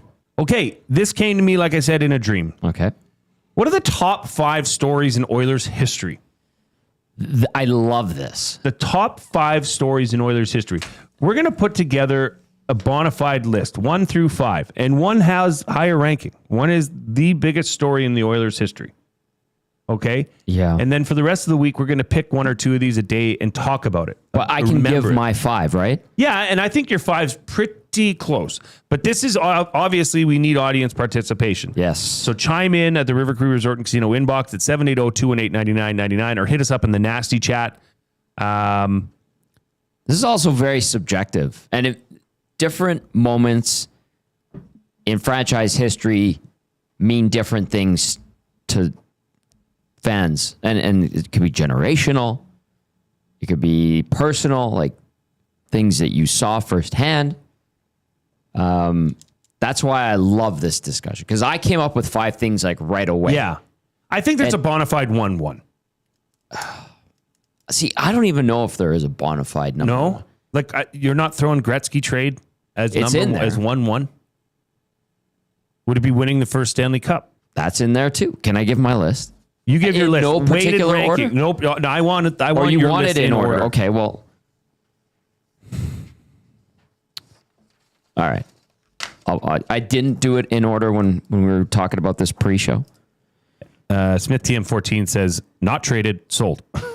That's true. fair. That's true. He was sold. I mean, they got players and compensation back, but he was sold. Let's not kid ourselves. We know the story. Peter Pocklington losing money at that point. Also leads to another one of my top stories in franchise history, which I think most people won't like, and that's okay, and it's understandable. Okay, so I'm gonna weight it like you've requested. I will go Gretzky trade number 1. I think that's got to be it. I think that's okay. Gretzky sale, we'll call it. Sale, yes. And then trade in quotation marks. Yeah. I think is winning this first Stanley Cup next? I have it as 2, but the number 3 I think could move up at some point, and the reason why has to do with not having won a Stanley Cup. So this is winning the McDavid lottery. 3, I just put McDavid. Just McDavid. All of it. Now, I guess for the purposes of this, the top 5 stories, we would have to, you can't just say Gretzky. You'd have to say Gretzky sale. I would say McLotto. McLotto. That's fair. Lottery. Right? McDavid lottery. Okay, I will define that further by saying McDavid lottery. So 1, Gretzky trade, aka sale. 2, first Stanley Cup. I think that was huge in franchise history. 3, McDavid lottery. 4, to me, and listen, I could go over things and I could be like, you know what, I could probably put something else in these last 2 spots, but I thought of this really quickly. But to me, off the top of my head, Rogers Place is number 4, because that was massive. We're not talking about the Oilers breaking records in revenue without a Rogers Place. We're not talking about the Oilers being worth over $1 billion without Rogers Place. We're not talking about downtown, which isn't perfect, obviously. I live right there. But we're not talking about downtown getting a jolt, a shot in the arm without Rogers Place. Like, it's huge for our city. So I put Rogers Place as number 4. And then this one, I think people won't like, and I'm okay with it. But I think it gets kind of brushed aside, them almost moving in 1998. Right. Well, that is getting some love in the River Cree Resort and Casino inbox. Collingwood Rob is making a compelling argument here. His list is Oilers trade, number 1, Oilers trade for Gretzky to acquire him. Gretzky. See, I just went in the NHL. Yeah. That was WHA. That was WHA. Then he has Oilers join the NHL. That's huge. See, that's huge. Oilers win first Stanley Cup 1984. 4, Oilers trade Gretzky to LA. 5, Oilers win the McLottery. That's a good list. Now, he says, guys, please, number 2 and 3 don't happen unless number 1 happens in my list. That's and right? That's like the whole, like, hey, like a sequence, if you're sequencing it and rationalize it that way. I just went like, what are the stories? When you said top 5 stories in Oilers history, and I just went boom, boom, boom, boom. So would that story be like the Cal Nichols group coming in and raising money and buying the team? Him, Jim Hole. Yeah. I think Todd McFarlane was part of that. Scalding Gord says the original group saving the team is the top 5. Yeah. Rob from LA says the Oilers ownership group. Yeah. Shovelhead also agrees Oilers entering the NHL. That's fair. 2, Gretzky coming to Edmonton. 3, first cup. 4, selling 80s Oilers players. Oh, see, that's one where it's like, you don't want to really remember that, but that's something that was valid. Everybody's got McDavid lottery. Yep. That's a good one. Gretzky, whether coming or leaving. Very, very important. There might not be an Oilers without Gretzky. There almost wasn't an Oilers even after Gretzky.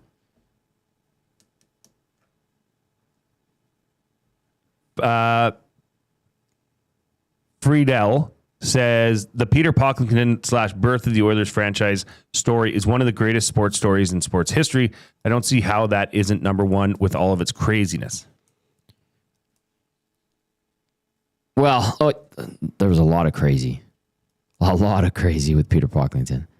What about, like, if we want to go all the way back to 72, Bill Hunter, the creation of the WHA, getting Bobby Hull, Gordie Howe convincing him to play again, getting a team in Edmonton, Winnipeg got a team, Calgary had one.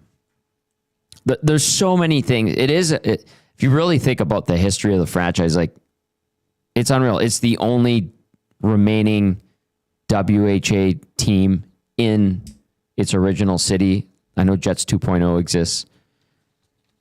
This team is a soap opera. Has been from day one. It's like 1972. Seriously. Where do you put the 2006 Cup run? I don't put it that high. You don't have it making your top 5. I don't think it's that important. Because I asked Reid this question this morning when we were golfing, and he says, "Oh wow, this is interesting where you're going to rank them." Mm-hmm. But he had that 2006 Cup run, as does Mex Bezozu.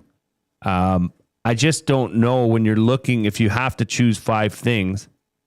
I think that Oilers ownership group one is like you said, often dismissed or brushed aside, but it's quite huge. The first Stanley Cup, the Cup without Gretzky. That's a good one. In 91, right? Yeah. I mean, that was not supposed to happen, or didn't think that was going to happen. So this is interesting. I think list aside, the salary cap existing. Yeah. That could have saved the franchise.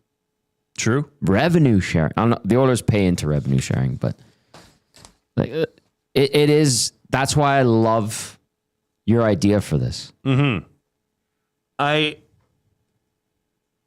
Scalding Gord says Oilers wouldn't be in the NHL if Gretzky isn't on team. NHL wouldn't have come to Edmonton. Yeah. Yes. Absolutely. And again, to reiterate, my top 5, I just went in the NHL. Right. So we're not including the WHL. I just completely disregarded it. Right. Which I should know. But I mean, we did this exercise very quickly. But we could do 2 of these a day. Because we've got tomorrow, Wednesday, and Friday, you and I. So if we did 2 a day, we could include the Gretzky acquisition in here to make it 2 a day. And we can break it down, because from your perspective to my perspective of each of these is going to be different. I mean, you said it best about Rogers Place. You live down there. Yeah, man. Right? Bronco Nick said, well, without Rogers Place, you don't have Stantec Tower. You don't have all this development down there. You don't have the LRT expansion. I mean, there are routes throughout the city because of that. Yep. So, yeah, we can, for the rest of the week, we'll pick 2 things and we'll go into detail about it. I like that. You know, have a little trip down memory lane, talk about it. I just think it would be a fun exercise. Did you have any other ones that? No, I mean, that pretty much nailed it. You know, like Mex says, but as a story, after the lockout, acquiring Pronger, Rollison being an 8th seed, going to Game 7, White Ave. Oh, it was Cinderella. 2006 Cup run. Fun as hell. It was, and it had an impact. If they win that Cup, no question that's on this list. I'd put that on there. This would be on that list. But they lost. And I'm like, ugh. And it did directly lead to Edmonton devolving. The decade of darkness. Which you could even say a decade and a half. It was awful. Awful. I had a front row. I was there with them. Yeah, that McDavid lottery one was huge. We can recreate that too and say, what if they didn't get that? They'd be a meddling team. Right? I think, and I mean that, and you alluded to this, Tom, like McDavid, like that might be, depending on what happens in the next, say, 5 to 10 years with this club and what he's part of it for. Yep. That could move to number 1. Yep. If Connor McDavid, let's say, goes and gets 2 cups in the next 5 years. That could be number 1. That could very well be number 1. It's like this, Jay. And I feel like Edmonton and Pittsburgh mirror each other in a lot of ways. Like you had the Lemieux era, the greatness that came with that, multiple Stanley Cups, and then they went in the tank. Sidney Crosby comes along, and then they have 3 Stanley Cup wins and this, 10 to 15 years of excellent teams. And I think that could be the case again with McDavid and the Oilers. So there's a lot of similarities. Like, would you put Sidney Crosby's time as a Penguin ahead of Mario Lemieux's time as a Penguin? Yes. Now, without Mario Lemieux, there is no Sidney Crosby as a Penguin. Yeah. Without no Wayne Gretzky, there's no Connor McDavid as an Oiler. So that's why I think there's a lot of parallels there. Yeah, it is. Arena, similar cities, hardworking cities, both nicknamed the City of Champions, which should be on our billboards outside our city. Why did they take that down? It was so stupid. Did it hurt somebody's feelings? I don't know. It was, you know what it was? Around the whole capital X time. No more Klondike days. Are we the City of Champions? Our sports teams don't win. It's like, hey, that kind of came out of the tornado in 87. But like City of Champions, it's a great motto. I don't think that has anything to do with sports. Like, you can use it. It's relatable. But like Edmontonians are champions. Yeah. Right? That's good, hardworking people. Good hearts. Take care of each other. Says, he had a couple comments here. Just open it up. Doesn't want to open up for me, Tom. Oh, no. Oh, no. Anyways, this will be a fun exercise. I think it's a great idea. We've got some NFL football talk coming up next. We've got Josh Alper from Pro Football Talk. He'll be joining us here, and that's then we're going to have Kirt Hill, Oil Kings president of Hockey Ops and GM, joining us at 5. We've got an action-packed rest of the show. We're going to get to buying or selling for Damon Bunting, as well as words of the day. But first, we got to hear from the Coob.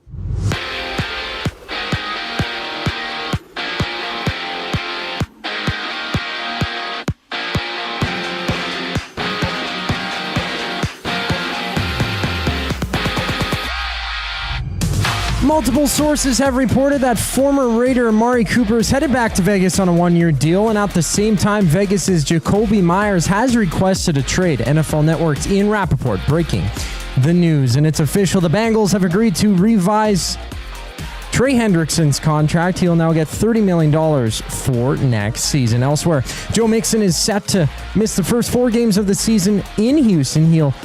He's still ailing from an ankle injury, with the Texans choosing not to remove him from the injured reserve prior to tomorrow's deadline. Earlier, The Commanders inked Terry McLaurin to a 3-year, $96 million contract. Meanwhile, the Jays welcome back Vladimir Guerrero Jr.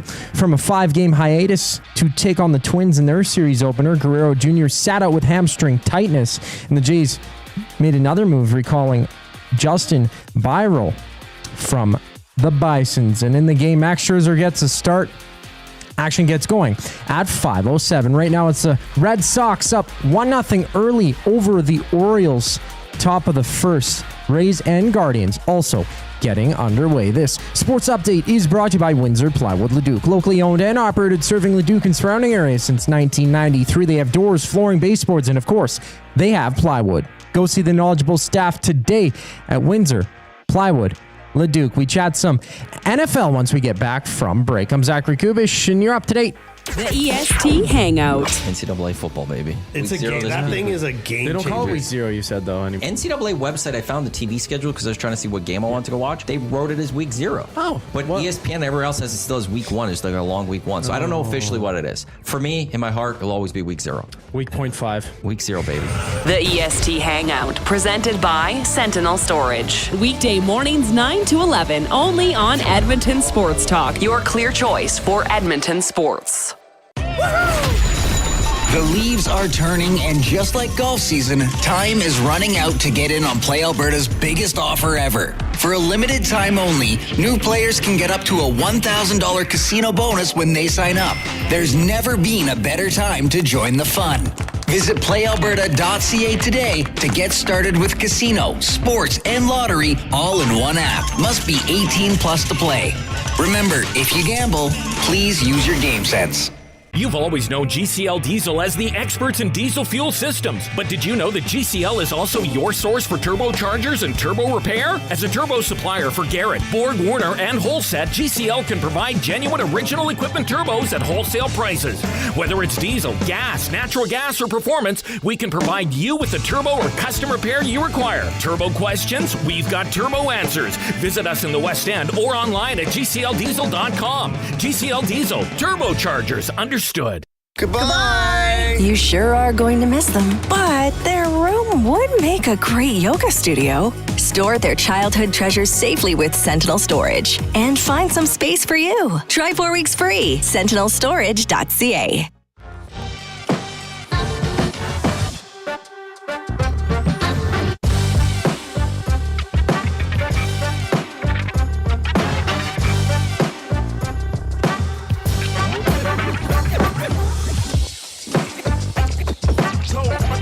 Welcome back to the Reid Wilkins Show with Jay Milne and guest host Tom Gazzola. A reminder, you can chime in and have your voice heard at the River Cree Resort and Casino Afternoon Inbox. We're at Tap 25 Restaurant. It's $18.99 prime rib special. That's right, just $18.99. Available 7 days a week from 11:30 a.m. to 11 p.m. Available for dine-in and takeout. Not available on show nights. That's at the River Cree Resort and Casino. All right, let's talk some NFL. We've got Josh Alper on here from Pro Football Talk. Josh, how you doing today? I'm great. Hey, thanks for taking some time out of your day to join us. Look, I'm going to get right to it. Ashton Genty is viewed as one of the top rookie running backs with a lot of upside. But you have Tre'Veon Henderson and Bill Crosby Merritt, who might have something to say about that. Which rookie running back do you feel has the best chance to break out this season? Well, I think that, it's certainly, it would seem to be that Genty would be the choice. I mean, we've seen these highly picked running backs succeed over the last couple of years in a way that we haven't in the past. And he's certainly set up to be on the field every down. He's playing for a guy in Pete Carroll who likes to run the football.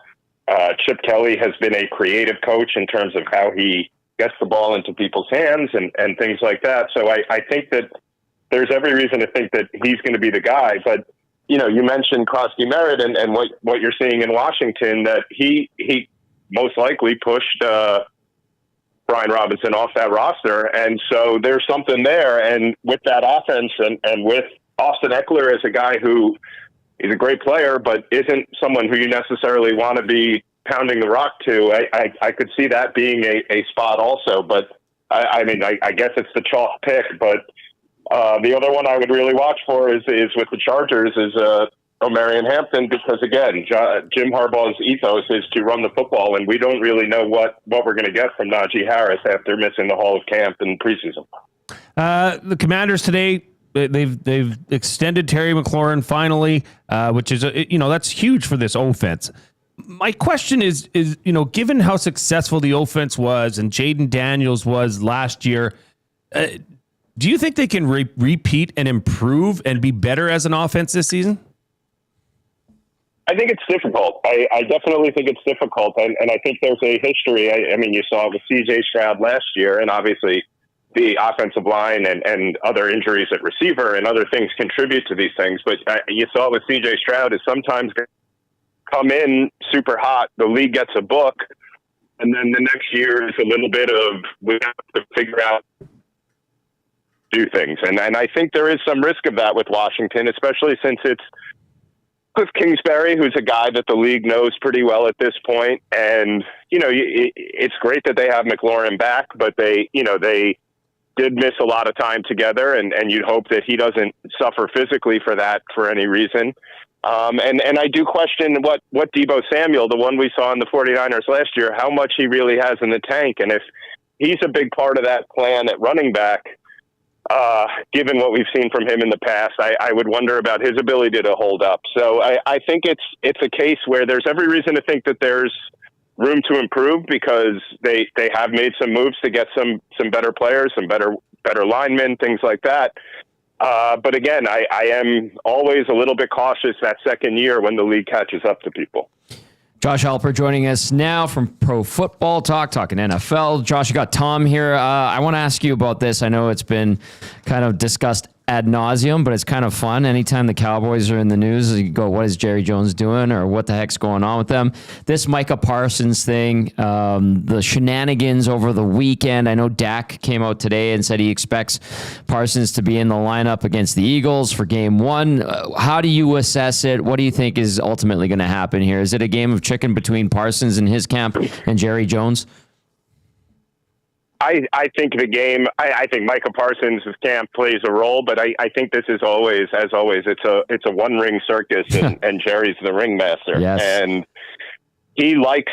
I mean, remember what happened with Dak Prescott the weekend of the first game. All of a sudden, he signs and it's done, and everybody's talking about it.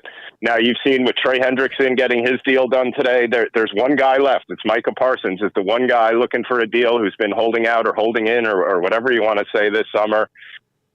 They're the first game of the year. It's going to be a glamour matchup, obviously, with the Eagles. And what better place for Jerry to swoop in and, make sure that all eyes are on his football team that, hasn't been to the Super Bowl in 30 years than to do something unorthodox and probably harmful to his team in order to maximize his exposure.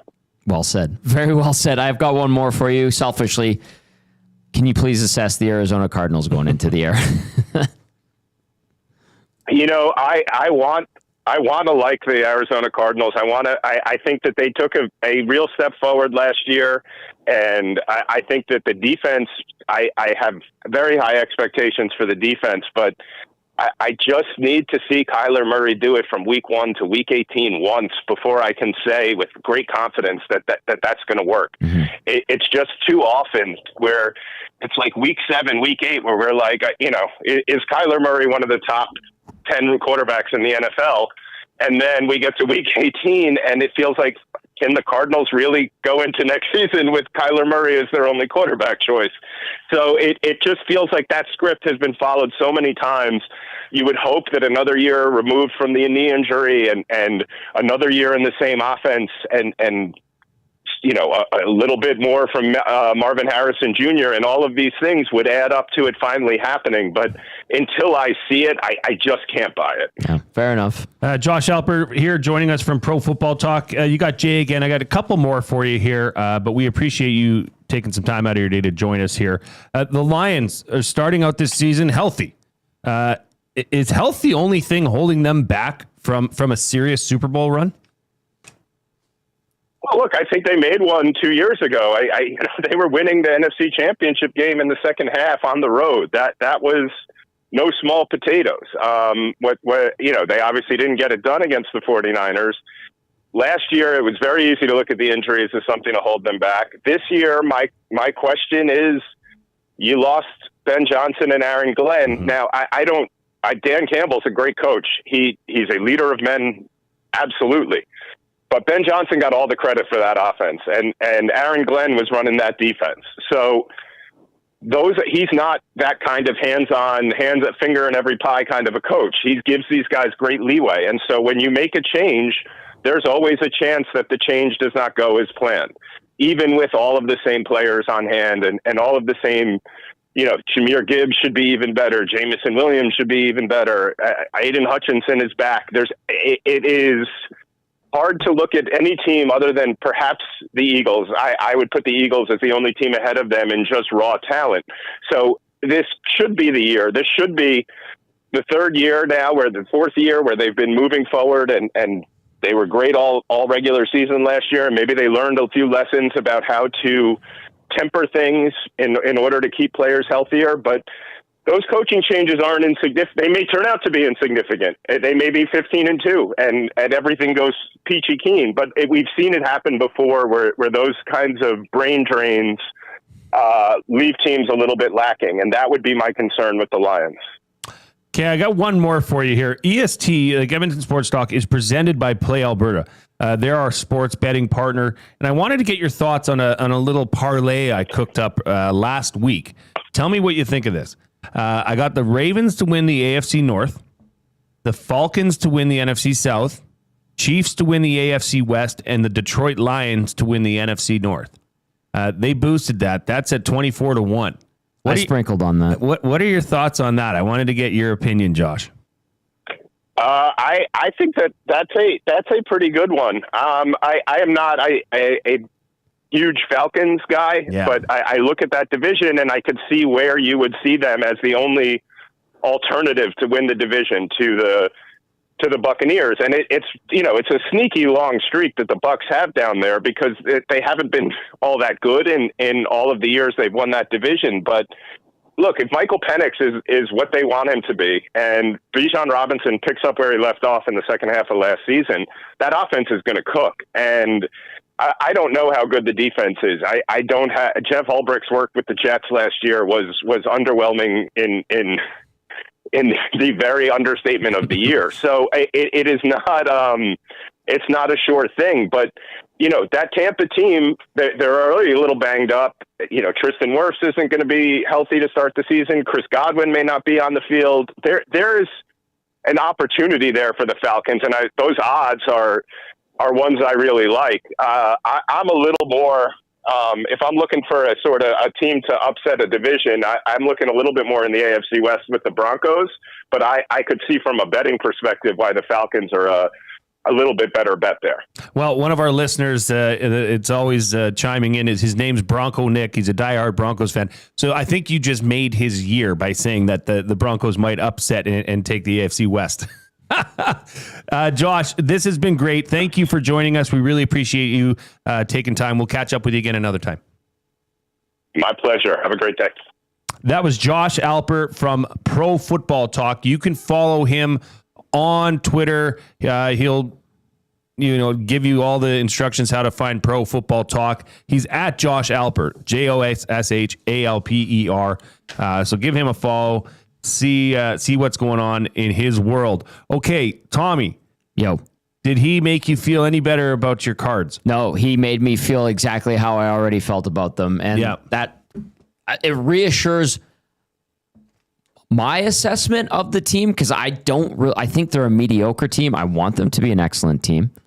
I don't think it's going to happen. And the way he described Kyler Murray, I'm like, this is what I think of Kyler Murray. Like, I'm worried about Kyler Murray thinking about playing video games and streaming that instead of picking up the tablet and going through the playbook and assessing who's coming up the next week. Like, that is a thing. Yeah. He's got raw talent. He's small. He's fast. He can zip the ball.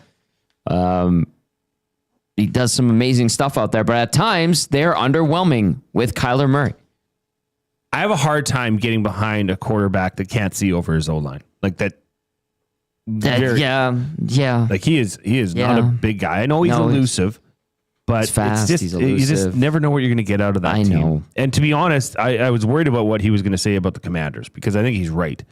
For Jaden Daniels in this offense to have a repeat performance or improve on that would be very hard to do. Now, that being said, even though they went to the NFC Championship last year, they weren't expected to. They weren't expected to do as well as they did. They've got a pretty winnable schedule. So it'll be interesting to see how that all comes together with Krosky Merritt, this rookie running back that's taking over, fantasy football talk anyways. And I want to see what Deebo Samuel does. I like Deebo Samuel. Yeah. I always hated playing against Deebo Samuel or watching him play because he just makes it look so easy. Yeah. His yards after catch are just impressive. And talk about a guy that's hard to tackle. That's Deebo Samuel. If he can stay healthy. That's the big if. We have a couple limericks to get to here. Oh. Where did it go? Here we go. This one comes in from, Bronco Nick. Good afternoon, gents. Back from vacation. Limerick time. Back from vacation. Vegas was hot. Elks making the playoffs? Now there's a thought. Vuvuzelas suck. So does the Cyber truck. One more Elks win and the Lions are caught. Well done, Nice, Bronco Nick. And this one comes in from VR Montenegro, who today is going by VR Montenegro.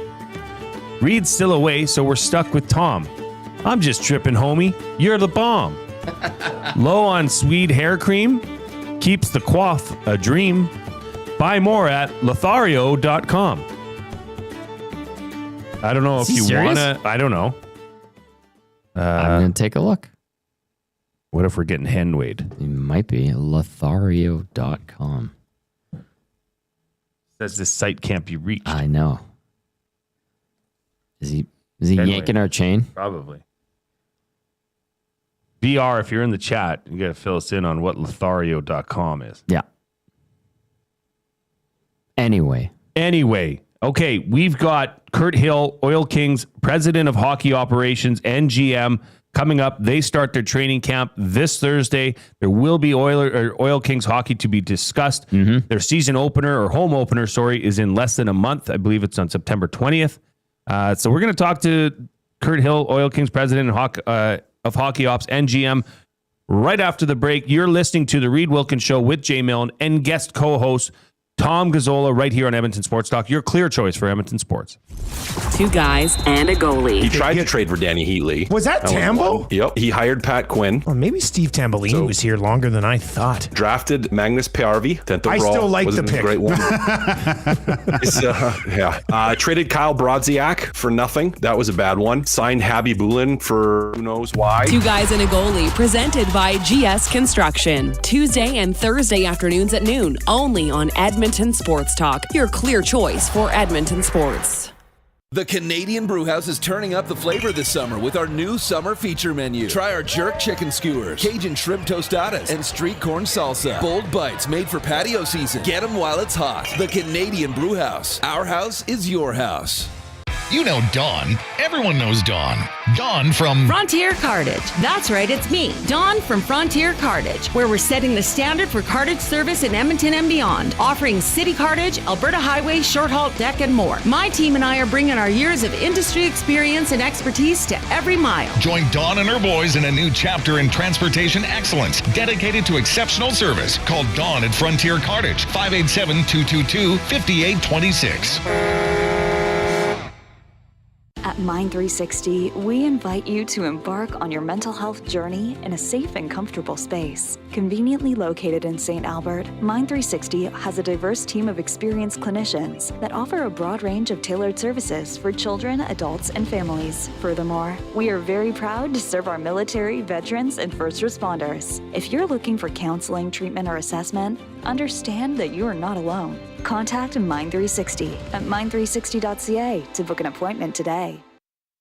Looking for quality building materials and friendly advice? Visit us at Windsor Plywood Leduc, family owned and locally run since 1993. From interior materials for doors, flooring, baseboards, and all the finishing touches to all you need for your outdoor projects like cedar lumber for decks and fences, plus all the plywood you'd need. Our full-time on-staff carpenter can help with anything odd-sized or custom, and from domestic hardwoods to exotic selections, we've got you covered. And if we don't have it, we'll track it down for you. Windsor Plywood Leduc. We're the experts you need to know.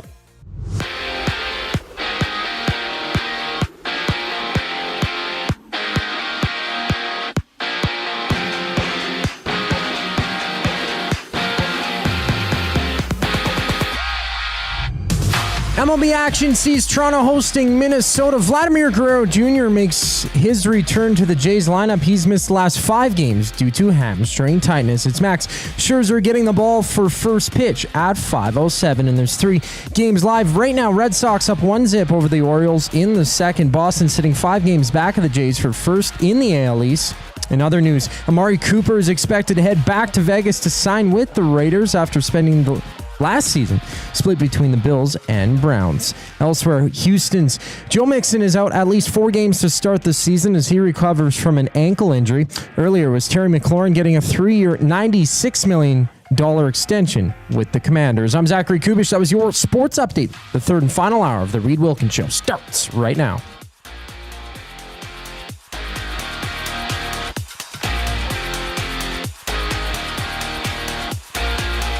Must you click? Click.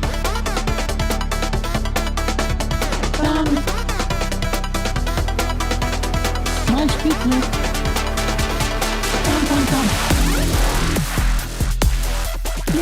Welcome back to the Reid Wilkins Show with Jay Milne and guest co-host Tom Gazzola right here on Edmonton Sports Talk. Your clear choice for Edmonton Sports. A reminder, as you hear the Click remix, if you haven't yet and you're in the nasty chat, hammer that thumbs up.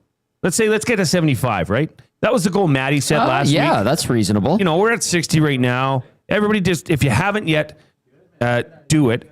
If you haven't yet told your wife to do it, tell her to do it.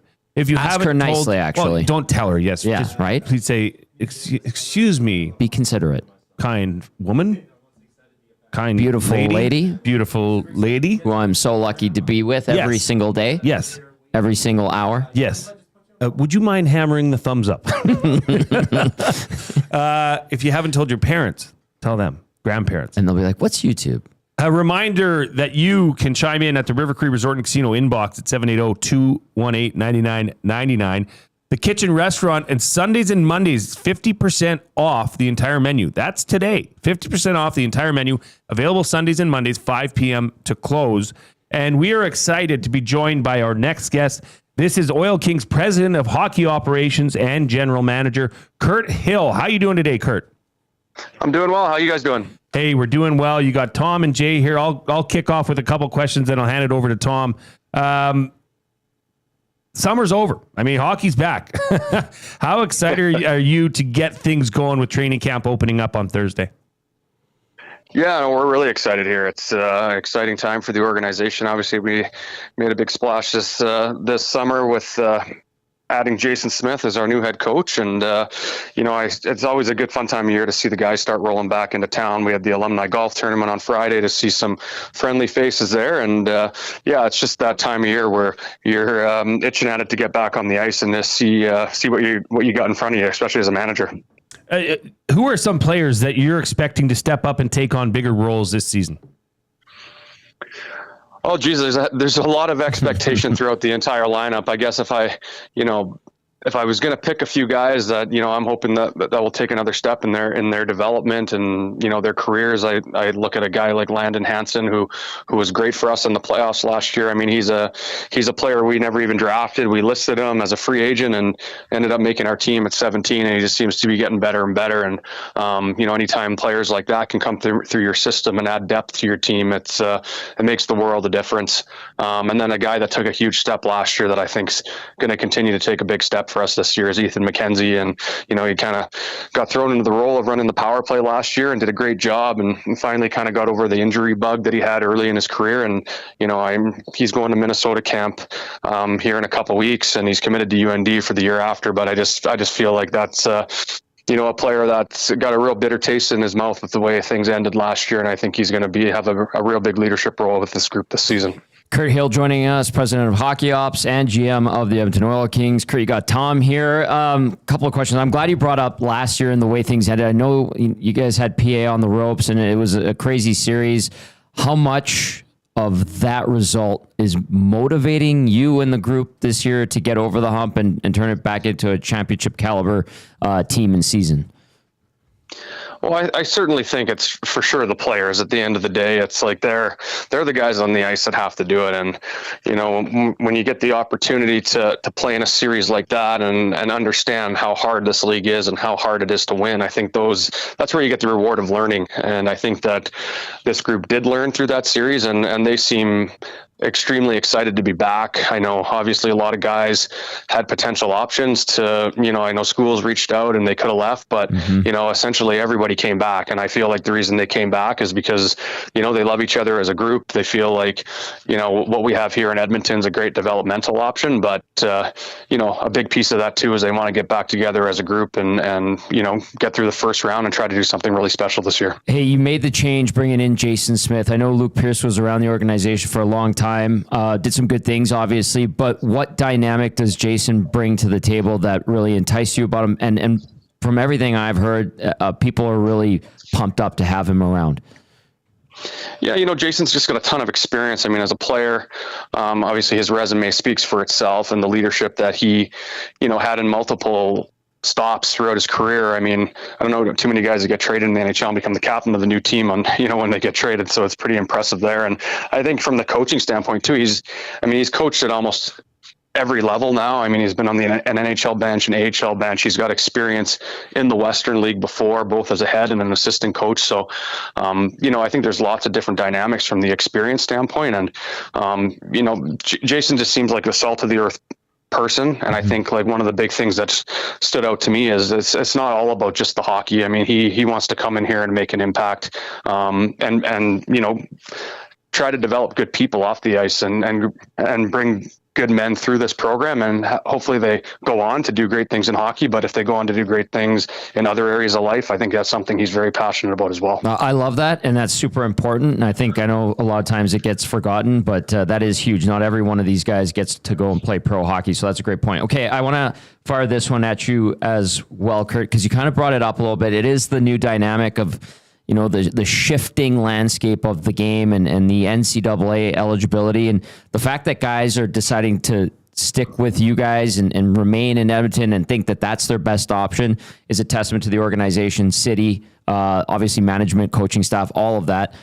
How is this, do you think, going to affect the way you pursue players and what your peers in the league and in the OHL and QMJHL, like what kind of challenges and differences is it going to make for all the GMs around the league and coaches?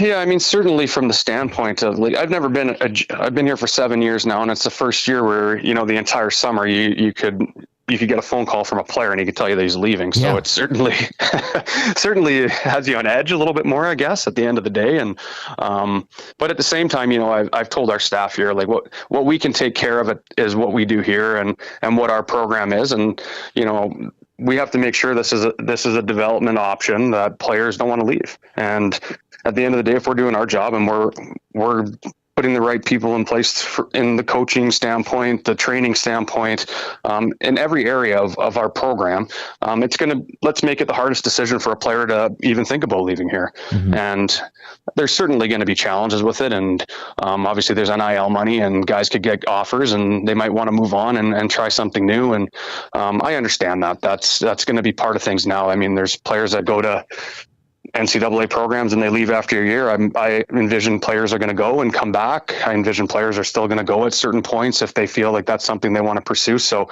I think there's just going to be a lot more fluidity with it that we haven't had in the past. And I don't know in the future if you can sit there as a manager now and be like, okay, I look at our age groups, how we've drafted. I think this is going to be our window. I think this is going to be our year, because you never know. 3 years down the road, you could have 2 of your top players not there anymore. Yeah. And that's just the new reality. So I think when you have a good team, and I think what you're going to see in the CHL now is it's like, there's going to be probably, when teams have a chance, they're going to really be looking to go for it, because and that could even be with 18-year-old players, because you just aren't going to be sure if you're going to have guys back. Good point, man. Good point. Kirt Hill, Oil Kings president of hockey ops and general manager, joining us here on the Reid Wilkins Show. Thank you for taking time to join us, Kirt. I got a couple more here for you. We had Joe Aginla on our show last year, and I mean, he's a character. Okay. Reid was saying that at one point, if Joe Aginla decided to, he could probably take over Reid's job at some point. I mean, you deal with these kids that are 16, up till 20. How much do you as part of your duty, maybe not nurturing them is the right word, but a lot of times they're away from family, they're in a different city. This is, and this age range, a lot changes in your life during those years. How much do you find that has to balance with actually on ice and in competition? Oh, there's so much that goes into it. Like, I mean, as a manager, I feel like on the day-to-day, I get to know the guys really well. I think the coaching staff gets to know them the best, obviously, because I'm out scouting. I'm not here every single day. There's a lot of other manager roles. I'm out, watching teams in our league. So I think our coaching staff are certainly leading the charge on being mentors for these players, and obviously giving them guidance on a day-to-day basis. For me, it's staying in contact with the parents and dealing with the kids in, Sharon Street and their education, and the Billet families. There's so much that goes into it, especially for young guys that are leaving home at 16, 17, and now even, first year American players coming to play in Edmonton, halfway across North America. It's a huge commitment for them. And it's something that you have to be aware of and cognitive of every day. And you have to watch, their emotions and how they're showing up to the rink. And it's an everyday management. I tell our coaching staff, it's the goal of the day is to make sure that somebody's touching base with every guy on our team every day, because that's just the new reality of it. And it's not easy being a 16 to 20-year-old kid in today's society. And we have to make sure that we're doing the best to make sure that they're as comfortable as they can be, to make sure that they're having that ability to develop as hockey players and giving them a chance to move on. You have this 4-game schedule coming up for the preseason. You're going to Hinton. You have a couple games there, Friday, September 5th, Sunday, September 6th. Then you're down in Carstairs, Westlock. Like, this is awesome. To get out into the community, into the smaller communities that maybe don't have the exposure to this kind of hockey. We have listeners for all over Canada, and especially out west and down south. So how can people get a hold of tickets for these games that are coming up? Yeah, for the tickets for the games, I mean, it's all through the Minor Hockey Association in those local markets. So I would just visit their websites, and they're in charge of all the ticket sales for those games. And it's one of the best times of year. I mean, from the management standpoint, you have a lot of your guys are going to NHL camps, so it's a little bit harder, but you get a chance to see a lot of your young drafted players in that play, which is an exciting time to evaluate them. But the best thing I love about it is when we go to these small communities and help raise money for their local minor hockey. It's great. And I know like last year in Edson, and the whole goal was to try to raise enough money to make sure they weren't raising minor hockey fees that season for everybody in Edson. And nice. When you can go and do that and give back to these communities, and, as convenient as it is to just play some games here at the downtown community arena, when you can go out and it's a little bit more work for everybody, but when you can go and give back to those communities, I think it's, that's something special that our organization can do for them.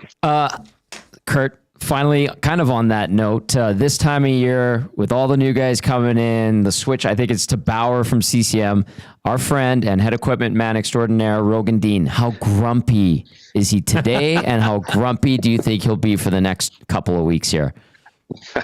I think one thing with Rogan, he's a pretty organized guy, so he runs it pretty even keel, and I'm sure he's boiling a little bit underneath, but he's been doing this for a long time. He's one of the best in the business, so he's got a system, and but it's certainly going to be probably the busiest week of the year for him. So we can't thank Rogan and his entire team, and to that note too, our entire medical team that is certainly stressed to the max probably right now with how much they have going on. So yeah, it's amazing how much support staff that you have that go into running a junior hockey training camp. But yeah, without them, we would never be able to do this. And they do a great job with our players from camp right to the end of the year. So I can't thank them enough. Wow, that was a very good answer, politically correct. And I was kind of hoping you'd throw Rogan under the bus, to be honest. Maybe off the air, but we're giving them props on the air. Kirt Hill, thank you for taking time out of your day to join us here on the Reid Wilkins Show. Good luck as camp opens. Good luck in the preseason, and obviously good luck this season. We'll catch up later on this year. Kirt, thank you very much. Have a great day. Yeah, thanks for having me, guys. That was Kirt Hill, Oil Kings president of hockey ops and general manager, joining us here. Tommy. He's going to be in the NHL, Kirt. Somebody's going to pick him up. As a general manager. Something important. Like, he's very good at, and he's already had success at the WHL level. Yeah. You could just hear how polished he is. Oh yeah. Like, someone's going to scoop him up, but I know he's got some unfinished business. He wants to bring a championship back to the Oil Kings. Well, this is, this has been set up as the year, right? Or they're in that window where they've got an older team, veterans, up and up. That would be a hard thing to deal with, though, as somebody like him who is as competitive as can be, wants to win everything. But this is such a cyclical sport, the WHL. It's such a cyclical league where you have to be able to go through the ebbs and flows. But fortunately for the Oil Kings, they're looking to, take advantage of that. They're putting themselves into a good position. It's lining up nicely, and we'll see if they can stay healthy. The guys that he pointed out that need to take the next step do take that next step. You get some good depth players. Maybe you bring in some veterans at some point in the season. You need goaltending, but it's lining up to be a good year for the Oil Kings, and they're in that cycle, like you talked about, Jay, where they're back on the up and up. So we'll see what they can do. That was great. Really appreciate Kirt coming on today. Yeah, we'll have to get Kevin Radomski on at some point leading up to it. He's just such a beauty. He's awesome. But he'll let everybody know about the fan experience and what to expect this upcoming season. Yes, sir. Maybe he'll give us drop a few. Usually he teases us a bit with some of the announcements. Few nuggets. Yeah. So we'll have to get him on closer to season. But I love that the Oil Kings are going out into the community, like what you're doing in Hinton. The ticket sales all go to them. That's part of.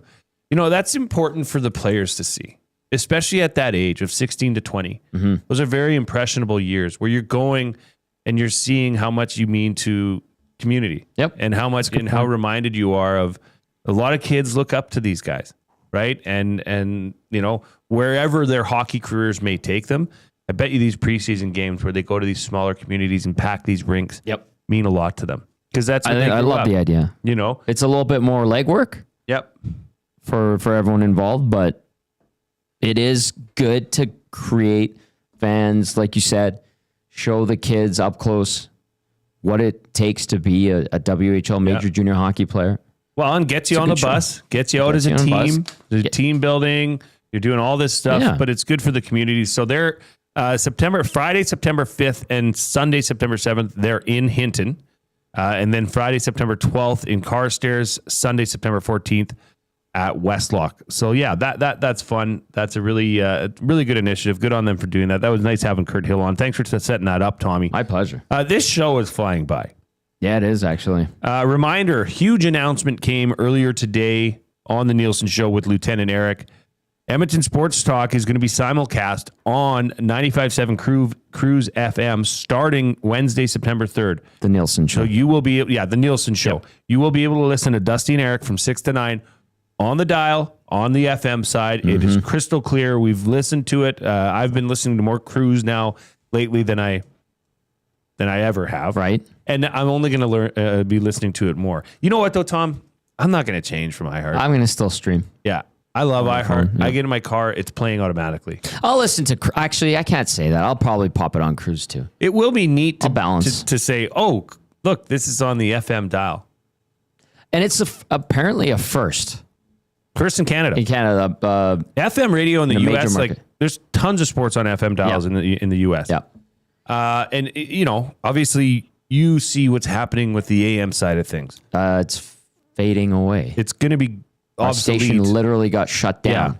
A successful station at that. It was a successful station. Right? So to see that, at least, you know, I know Dusty and you guys vowed never to go back to the AM airwaves, but We're this sticking just to does it. give us this gives an opportunity. It does open the door for the fellow that runs Benjamin Moore Paints right below us and 50,000 other guys like him who just thought, and girls who thought Dusty and Eric simply vanished and that Reid is no longer around. I mean, you know, so Dusty and Eric will be on Cruise 95.7 and it'll be nice because they'll be able to say, hey, if you like what you're hearing here, flip over to here. It'll give them an avenue to tell people how to do it. So just another platform for EST to continue to grow. Another hill Another climbed. partner. Yep. And another achievement. Feather in the cap. Oh, for sure. For sure. I think it's great. I mean, Belsey and I are fortunate to be syndicated on Sportsnet Radio. Yeah. With Hello Hockey. And this is just, it opens up more doors and stuff like absolutely. that. That's how I would describe it. Huge announcement. That was awesome. So well done to Dusty. I know he's been working on that for a long time. Mm-hmm. You and I have had to keep our mouths shut for quite a while on We that. did, yes. But it's awesome. Good things are happening at EST, and nothing's going to change. Nothing changes. Their show is going to be the exact same show. That was the first thing they said is, well, we're not changing who we are because that's why people love us. Exactly. So Dusty and Eric will still be the same. It's just going to be simulcast on FM. So which is very cool. It's going to get out to a lot more people, and that's awesome. We got to get to a break. We are going to be back. Tommy has made up a buying or selling for Damon Bunting Real Estate. Yes. He's assured me that it'll be better than moderate. It might be interesting. I like that this is like, you gave me carte blanche. Oh, yeah. And we can take Blank it canvas, certain baby. ways. Yeah. So I think everyone can relate to this one. This is a good opportunity to get inside the brain of Tom and Jay. And Zach, maybe. Oh, the Coob. We got to let the Coob involved. What a fascinating place that is. Your mind. He's cross-eyed. Reminder that Edmonton Sports Talk is presented by Play Alberta. It's time to turn on the fun with the all-new Play Alberta app, your digital destination for casino, live dealers, lottery, instants, and, of course, sports betting. We will be back with the Reid Wilkins Show with Jay Milne and guest co-host Tom Gazzola right here on Edmonton Sports Talk. Your clear choice for Edmonton Sports. But first, we hear from the one and only Coob.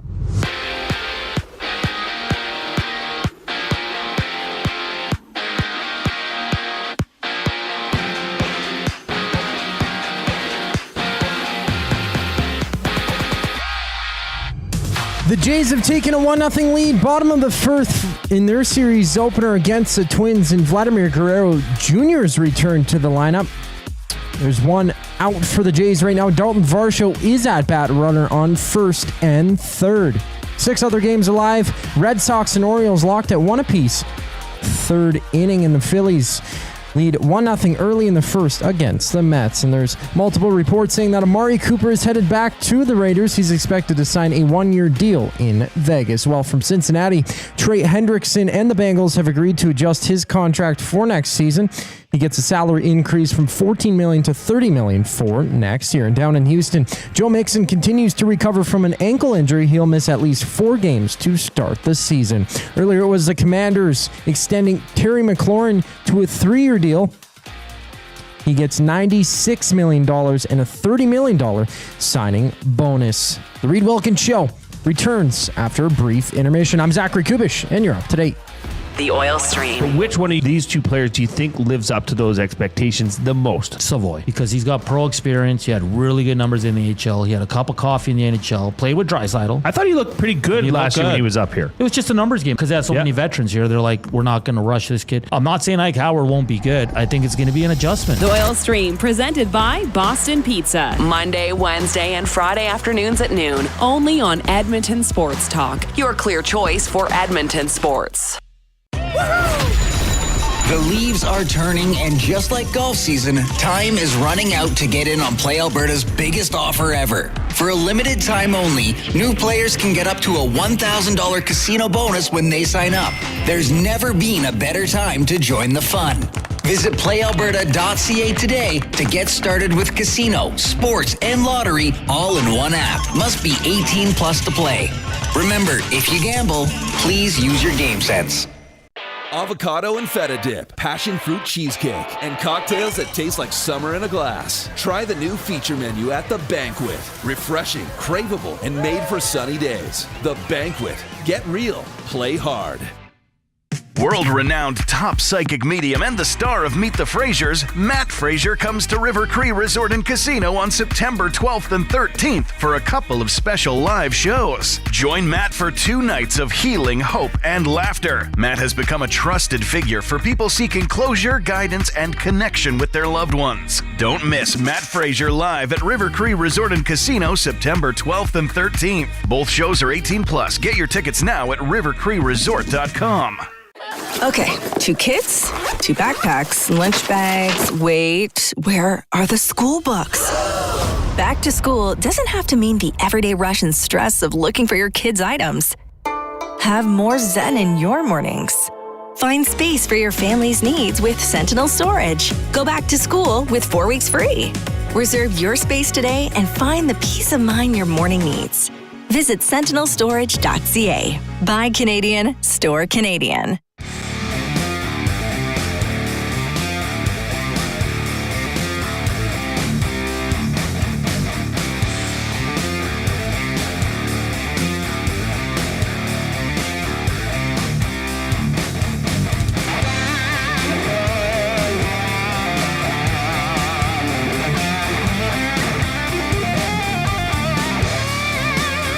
Welcome back to the Reid Wilkins Show with Jay Milne and guest co-host Tom Gazzola. We got Coob at the technical desk, as Reid likes to call it. A reminder that we're coming to you live from the Banquet Studio, where Mondays at the Banquet, you can bowl for just $2 all day. That's today.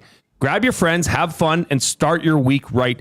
Get real, play hard at the Banquet. They have a great espresso martini. Do they? Yep. Does it come with a couple beans on top? I can't remember. I do remember, though, Alex from Banquet and Brewhouse showed us this machine that they have where they can take an image and put it on top of the froth. Oh, really? Yeah, it's kind of neat. Oh, cool. Yeah, it's really cool. I saw that on top of so week 0 started this past weekend in NCAA football. Okay. Where Iowa State upset Kansas State in Dublin, Ireland. They went out there and played? Yeah, the game was cool. in Ireland, and they showed they had a Guinness, beer stand. Yeah, of course. And they showed the Guinness glasses full, but it has that thick froth or head in beer terms. Yeah. And it had the Iowa State and the Kansas State logos on them. Yeah, I would I'm wondering, imagine how did they do that? It's some kind of machine that they have. Like, I remember Alex took a picture of me, and he sent it to the machine, and it made the image of me. It turned out okay, but if you have a logo, like a team logo, like those, it can do it pretty good. But that's incredible. It's neat. Banquet's cool. It's different than the brew house and the ice house. Different vibe, different menu, different feel to it. You can play the bowling, you can play the games, you can do all that. They did a great job with that whole area downtown. Highly recommend Ice District. The rooftop patio at Ice House is great. They've been doing a bunch of stuff up there. I went there. They were doing a Love Island viewing. Oh, yeah. What is that? I don't know, but they had a watch party. You don't know what Love Island is? No. So it's where... Is it on History Channel? Then I don't. Maybe it... No. It's just a bunch of people who get thrown on the island. It's like every other dating show. I know. But it's fun. It's they do on cool an island. stuff up there. It's on an island. It's on an island. And love is in the air. Or in the water. Hey, now. They might be in the pool. Anyway. Dave says it's hard to not to get ridiculously excited by what a move to 95.7 will mean for the station. I agree. Again, Nielsen show. And John said, is it just the morning show on Cruise? John, yes, it is. It'll be simulcast. Nielsen show with Lieutenant Eric. Will be simulcast from 6 to 9 on 95.7 Cruise FM. Yes, sir. That'll be interesting. That'll be fun. It's time to get to buying or selling for Damon Bunting, who has been a consistent top producing realtor in the greater Edmonton area for over 17 years. He and his team would love to help you find that right home or make the move from your current home. Community driven, he understands what it takes to make a difference in our city. Check him out on damonbunting.com or the Instagram handle of Damon Bunting Real Estate. Damon has been texting Maddie and I throughout the show here because Matt and I are going to be on location live from his outdoor basketball court as he hosts the Damon Bunting Charity Golf Classic. Yep. That's all in support of Robin Hood Association out in Sherwood Park. Yes, sir. Tom's going to be golfing in it. So Maddie and I will be ripping it from Damon's basketball court. We might have to do a trick shot segment or something. He has a cool house. Or Jay shoots.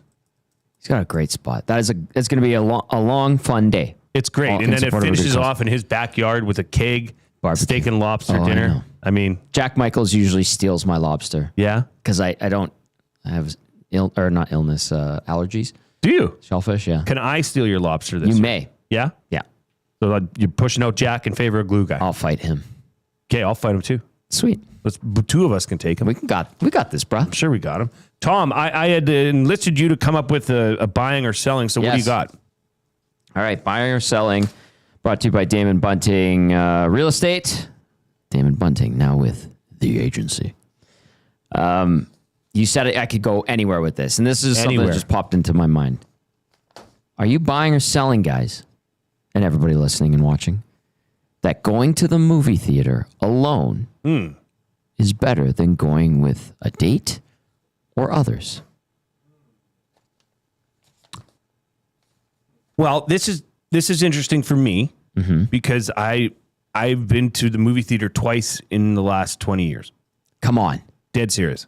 Come on. What movies? Okay.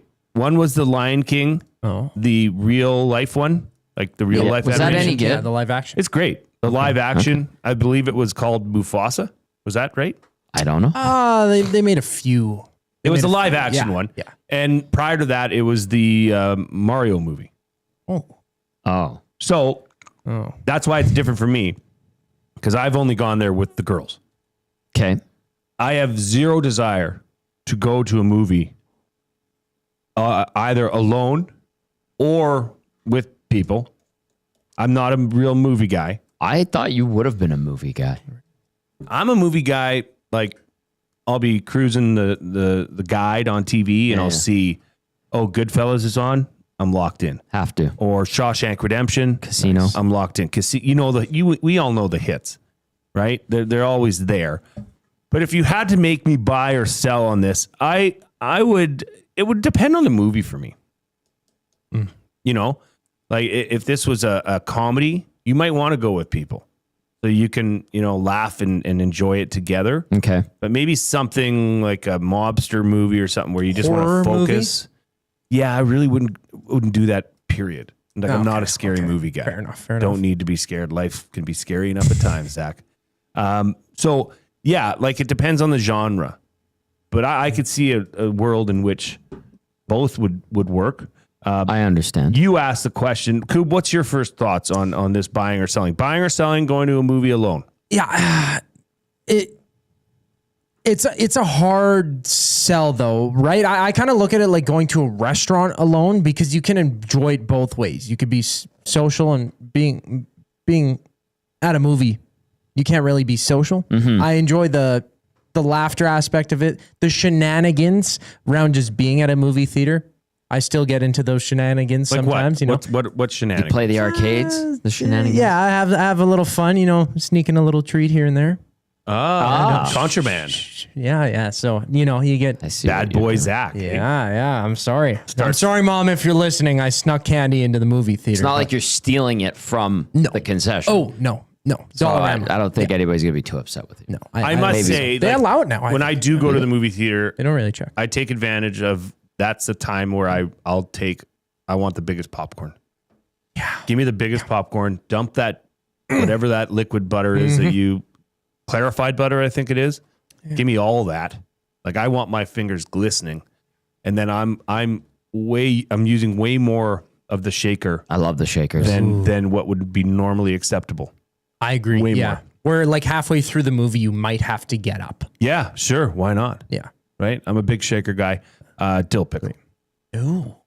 That's a good, yeah. But it'd be difficult. Like I want to go see a movie, but the movie I want to go see currently, not a lot of my friends are really itching as much as I am. So I might have to just bite the bullet and go alone. It's a movie called Weapons. It's a horror movie that came out. It's supposed to be awesome.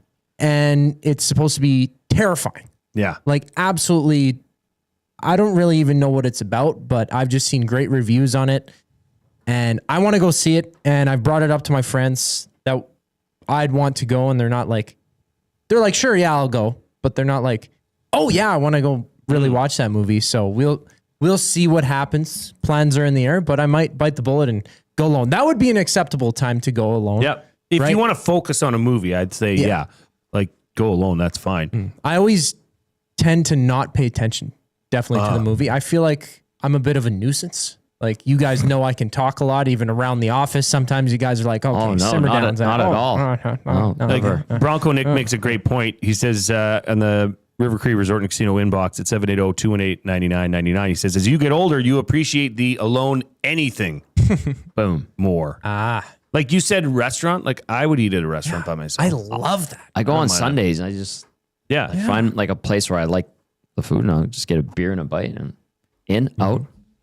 Nolan from St. Albert says, I'm buying. I do a bunch of things on my own. It's great. You're on your own schedule. You don't have to worry about buddies holding you back. Who cares what people think? Go to that concert on your own. Go to that restaurant on your own. Go see that movie you really want to see on your own. It's bliss. Tom, are you buying or selling, going to see a movie by yourself? Buying all day. Don't get me wrong. I don't mind going like date for movies, stuff like that. Like I don't mind it, but I like to just like, if I'm just sitting around, I have nothing to do in the evening. I'm fortunate there's literally a cinema across the street at the City Center Mall where I'm just like, you know what? I want to go see F1. I can just go. What's the best movie you've seen in the last year? Oh, I don't know. Gosh. I can't remember the last movie I saw. Yeah. See, we're not movie people, but I will, like, we're into documentaries and sports stuff. So Quarterback was on this one SEC. Is it good? We've been talking about it. Taylor Inglis was on. If you haven't watched, like, get into it. You don't even have to be a football fan per se. Just a fan of sports would probably help. But just the size and the depth of the SEC is impressive. It's these facilities and I mean the money that's around this is incredible. Marco says, I golfed alone once and it was amazing. 18 holes all to yourself. I've golfed as a single, but I've always gotten paired up. You always feel bad. I don't like being the guy. Yeah, you don't want to be the guy. Because I know if it was me and my two buddies and we had an extra spot and then they put a single with us, I'd be kind of miffed. And when you get that person who's a single and they join you, you're always reluctant. It throws off the juju in the group. But usually, not always, but usually you end up with someone they're pretty good. Like they're just a good person. And if they play at the same level you do, it doesn't hinder the time that it takes or it doesn't make it longer. But you always get that, I hope we don't get paired up with somebody. And then you do, and you're like, However, for the most part, in my experience, they've turned out to be good, fun people to be around. There's been some duds. Can't always win that situation, but there are a lot of texts actually have started coming in. This one says, Glue Guy seems like a popcorn on the couch type where he can talk to the screen or ask questions of his family. Yeah. Give me that at home. I'm happy with that. Wheels in the nasty chat says, I sneak candy into the movie theater all the time. Of course you do, Wheels. He's a dangerous man, Wheels. He's living on the edge. He also says, what a stupid name for a scary movie is Weapons. Well, it's probably about various sorts of weapons or... He says, I'm selling on the title Weapons for a movie. Apparently it's supposed to be very good. My brother was talking about it last week. What do you think the best thing is you can do on your own, like by yourself? Like I'm talking activity? like an event, an activity. Hike? A hike? A nice walk to clear the mind. I like that's right, driving. top of the list. I like long drives on my own. Put a good tune on. Yeah. Good playlist. Yeah, I like so for me to get home from here, it's about 25 minutes. Right? And that's a hike. I don't mind that because I pop on a podcast and I'm dialed in. Right? I like my drive time. Gives me a chance to just chill and relax. You know? You decompress. It's important. Because, Tom, setting this show up, it just doesn't happen on its own. You're so high strung. This is great. We're coming up on the 1-year anniversary of the Reid Wilkins show. Yes, we are. All right. Which means that I believe Connor McDavid is going to sign the extension on Tuesday, September 2nd. In honor of the Wilkins show with the J-Mo. 1-year anniversary of the Reid Wilkins show, which was the same day that Leon Draisaitl signed last year. Here we had all these thoughts on what we're going to do and how we're going to introduce ourselves to the world, and scrap that. Boom. We're talking Leon. I have a bit of news. It dropped about an hour and a half ago. I'll get to that after the break. And I know, do we have word of the day if we don't hit the 75? Oh, we will. Okay. We're 6 away. So if you haven't hammered that thumbs up and you're on YouTube, go ahead and smash that thumbs up so we can get to 75 likes, 75 thumbs, and then Tom's going to give me a double word of the day. Boom. That's coming up in our final segment as we take you home right here on the Reid Wilkins Show with Jay Milne and guest co-host. Why do I keep doing that? Ouch, man. I know. Week. It's like, by tomorrow will be better. It won't happen again. Okay. It won't happen again. It's just recency bias. I mean, I worked with Matt all week last week, and then I did the Elks stuff with him. I'm very, very happy it's me and you, okay? Thanks, man. I believe you. I appreciate it. I love you, buddy. You are listening to Edmonton Sports Talk right here, your clear choice for Edmonton Sports. We're going to hear from the Cube and take you home.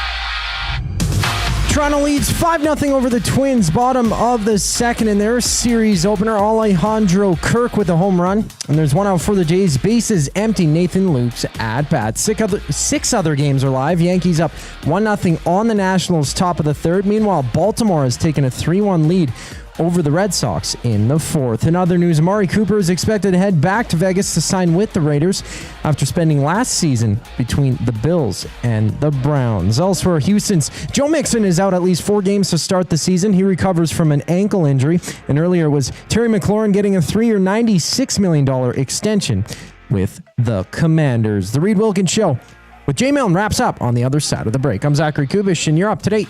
EST Afternoons. Blackhawks forward Frank Nazar has agreed to terms on a 7-year extension for $6.6 million AAV. He's played 56 games, played 53 games last year. He had 26 points. I understand the cap's going up. I understand they're taking a bet, but what do you make of this? When you told me about this in the kitchen earlier, my first response was, who?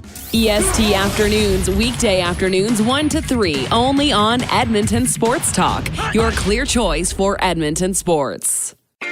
Your brand deserves more than just a whisper, it deserves a buzz. At the Hive Product Marketing, they specialize in promotional products that bring the buzz. From eye-catching giveaways to unforgettable keepsakes, they got the perfect products to make your brand stand out and get noticed. Visit the Hive Product Marketing and let them create the buzz your business deserves. The Hive Product Marketing, the official merch partner of Edmonton Sports Talk. Visit them online at thehiveproductmarketing.com. Looking for a winning strategy for your retirement? Contact me, Joaquin Gage at K4 Financial, where expertise meets dedication. I will always look for a careful approach to your retirement, ensuring your financial future is secure. From tailored strategies to clear, actionable advice, I'm here to guide you every step of the way. Don't leave your future to chance. Get in touch with me, Joaquin Gage, today at k4financial.ca or email joaquin.gage@k4financial.ca to start planning for a brighter future and a more secure retirement. Hi there. If you're like me, you like to picture yourself in luxury, even though there's absolutely no way you can afford it. And if you can, well, even better. Thankfully, I picture myself in something that is luxury, but still absolutely affordable, like the all-new Mazda CX-90 from Park Mazda. With the new luxury features like facial recognition settings and quilted detail Napa leather seating, I can pretend to be comfortable with all of my proper settings activated without even touching a button, thanks to Mitch Lewicki and the great staff at Park Mazda. I like to picture Mitch Lewicki as a ninja fighting off evil samurai. Park Mazda, your dealer for life in Sherwood Park off Y Road, parkmazda.ca.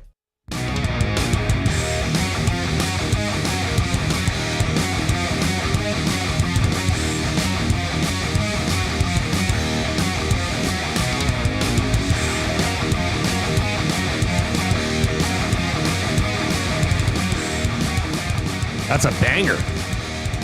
I like that one, Coop. Whoever made this snapped. That's what they say. That's a new one. Is that brain rot? Borderline brain rot. Okay. This song is called Orchestra of Pain. I like that. Thor's Hammer. Oh, Thor's Hammer. Very good. That makes sense. Welcome back to the Reid Wilkins Show with Jay Milne and guest co-host Tom Gazzola right here on Edmonton Sports Talk. You can listen to us on edmontonsportstalk.com, iHeartRadio, and TuneIn apps, as well as on YouTube, where the nasty chat is buzzing. This is awesome. We appreciate all of you listening, watching. We are 2 thumbs up away from our goal of 75 thumbs up so that Tommy can give me 2 words of the day. Just wanted to shout out as well. Happy birthday to the Big Uke. Ooh. Happy birthday, big fella. Happy birthday, Big Uke. Dun, da, da, da. Yeah. There you go. That's the birthday remix right here on the Reid Wilkins Show. Okay. So, yeah, we had a great show today. We talked about the Elks win. Obviously, BC loses. That helps them in the standings. Mm-hmm. But ultimately, it comes down to these next 2 games for this team. Huge. If they can get a split, if they can win that first game on Monday, Commonwealth, though, we're both sold out, right? I hope so. I hope we get a great game regardless of the outcome. Next Saturday is a busy one at Commonwealth.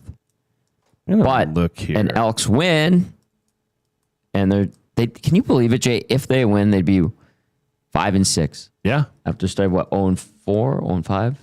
Yeah, 0-4. 0-4, yeah. So we'll see. Cody Fajardo gives them some hope. We had Justin Rankin on, Elks running back. He was excellent as always. Talked about where the team's at, how Fajardo has helped them, some individual efforts. Javon Leaks, kick returns and punt returns for touchdowns. Defense starting to gel a little bit.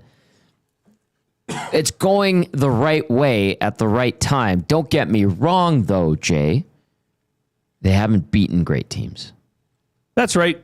And that's fair. I understand that. I feel that this team has the ability to play to whatever level they need to play to.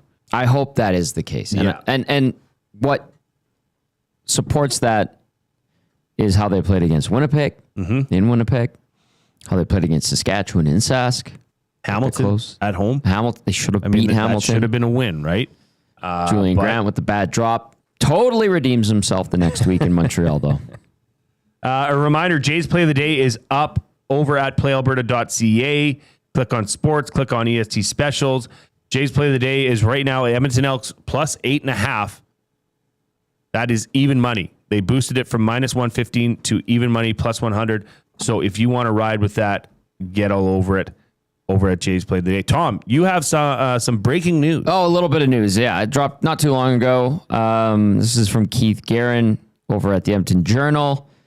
Edmonton City Council votes 9-4 to approve the master agreement with Oilers Entertainment Group, clearing the way for construction of the $250 million downtown event center, and then the Village at Ice District land work, that's north of 105th Ave and the arena, and demolition of the Coliseum.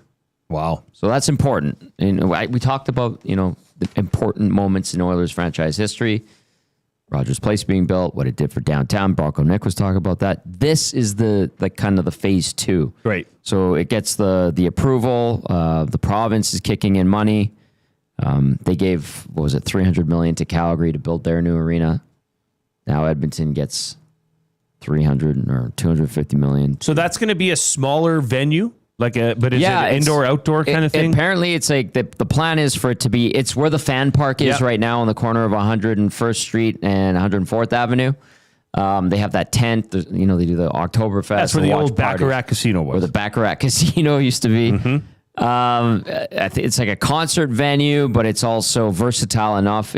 Indoor, outdoor is what the hope is. I think that they're talking about like 5,000 seats. Potentially, it be connected via pedway to Rogers Place. Oh, wow.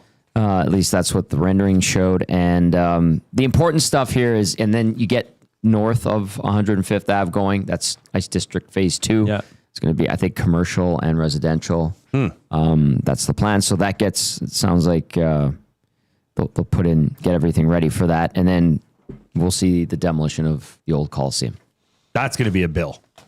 Yeah, they can't just knock it down. They have to dismantle it. There's asbestos and stuff like that needs to be taken care of. And it's a big bill. Even though it compared to like Rogers Place or modern arenas, it's still a big building with a lot of like intricate tunnels and stuff that, I mean, I spent so much time there. I learned new things about that building all the time. I'm like, oh, wow, what is this? Where am I right now? And so that's going to take some time. But there you go. So there's some news. Ice District Phase 2 looks like it's essentially getting its kickstart, and that is the event center right beside the arena. And then the Village at Ice District, which is north of the arena. Right now, those are crappy, empty lots that when people aren't parking there. Yeah, that's going to put a crunch on parking, too. I'm sure there's going to be a parking element. There are 3,500 parking stalls literally underneath Ice District. It's like 10 floors down. Right. Including LRT. You can LRT. Yeah. Anyway, the afternoon inbox was brought to you by the River Cree Resort and Casino, where at the Kitchen Restaurant, Sundays and Mondays are 50% off the entire menu. It's available Sundays and Mondays, 5 p.m. to close over the River Cree Resort and Casino. It's time, Tommy. It's time for you to shine. The word of the day with Reid and Jay. Oh, I'm sorry. Did I break your concentration? What do they got to say? Say what again? Say what again? I dare you. Let's find out. English, do you speak it? Then you know what I'm saying. Words of the day. Tommy, all right, you got for me. I get to, this is fun. The first word for word of the day is empilomania. What? Empilomania.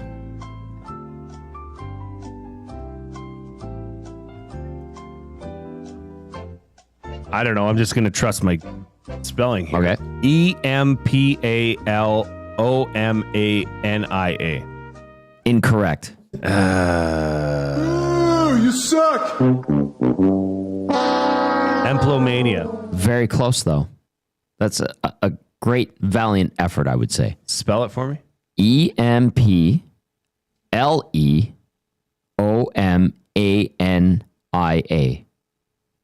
Empilomania. Oh boy, yeah. I have no clue. Are you able to use it in a sentence? Sure. So I got 0 out of 1 for the spelling. I will use the example provided by Merriam-Webster. This jewel of prime ministers is the living impersonation and type of the prevailing Spanish vice of empilomania, or rage for office. What? I'm more confused That than I came ever from the was. Morning Chronicle, Read that 18th of again. October, 1845. This jewel of prime ministers is the living impersonation and type of the prevailing Spanish vice of empilomania, or rage for office. I have no. I'm confused. It's. Is it a anger? Kind of. To I don't know. Anger. Definition: a mania for holding public office. Wow. That's a tough one. That was tough. Sorry, dog. Okay, so I'm 0 out of 2 there. Okay, next word. Catalate. Catalate. Catalate? Catalate. Catalate? Catalate.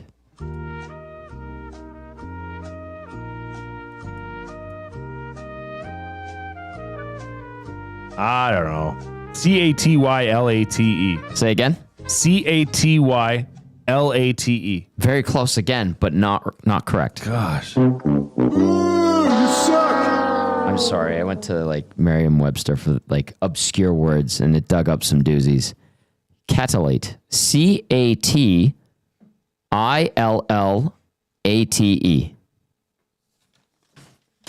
Want to take a guess what it is? Catalate. Yes.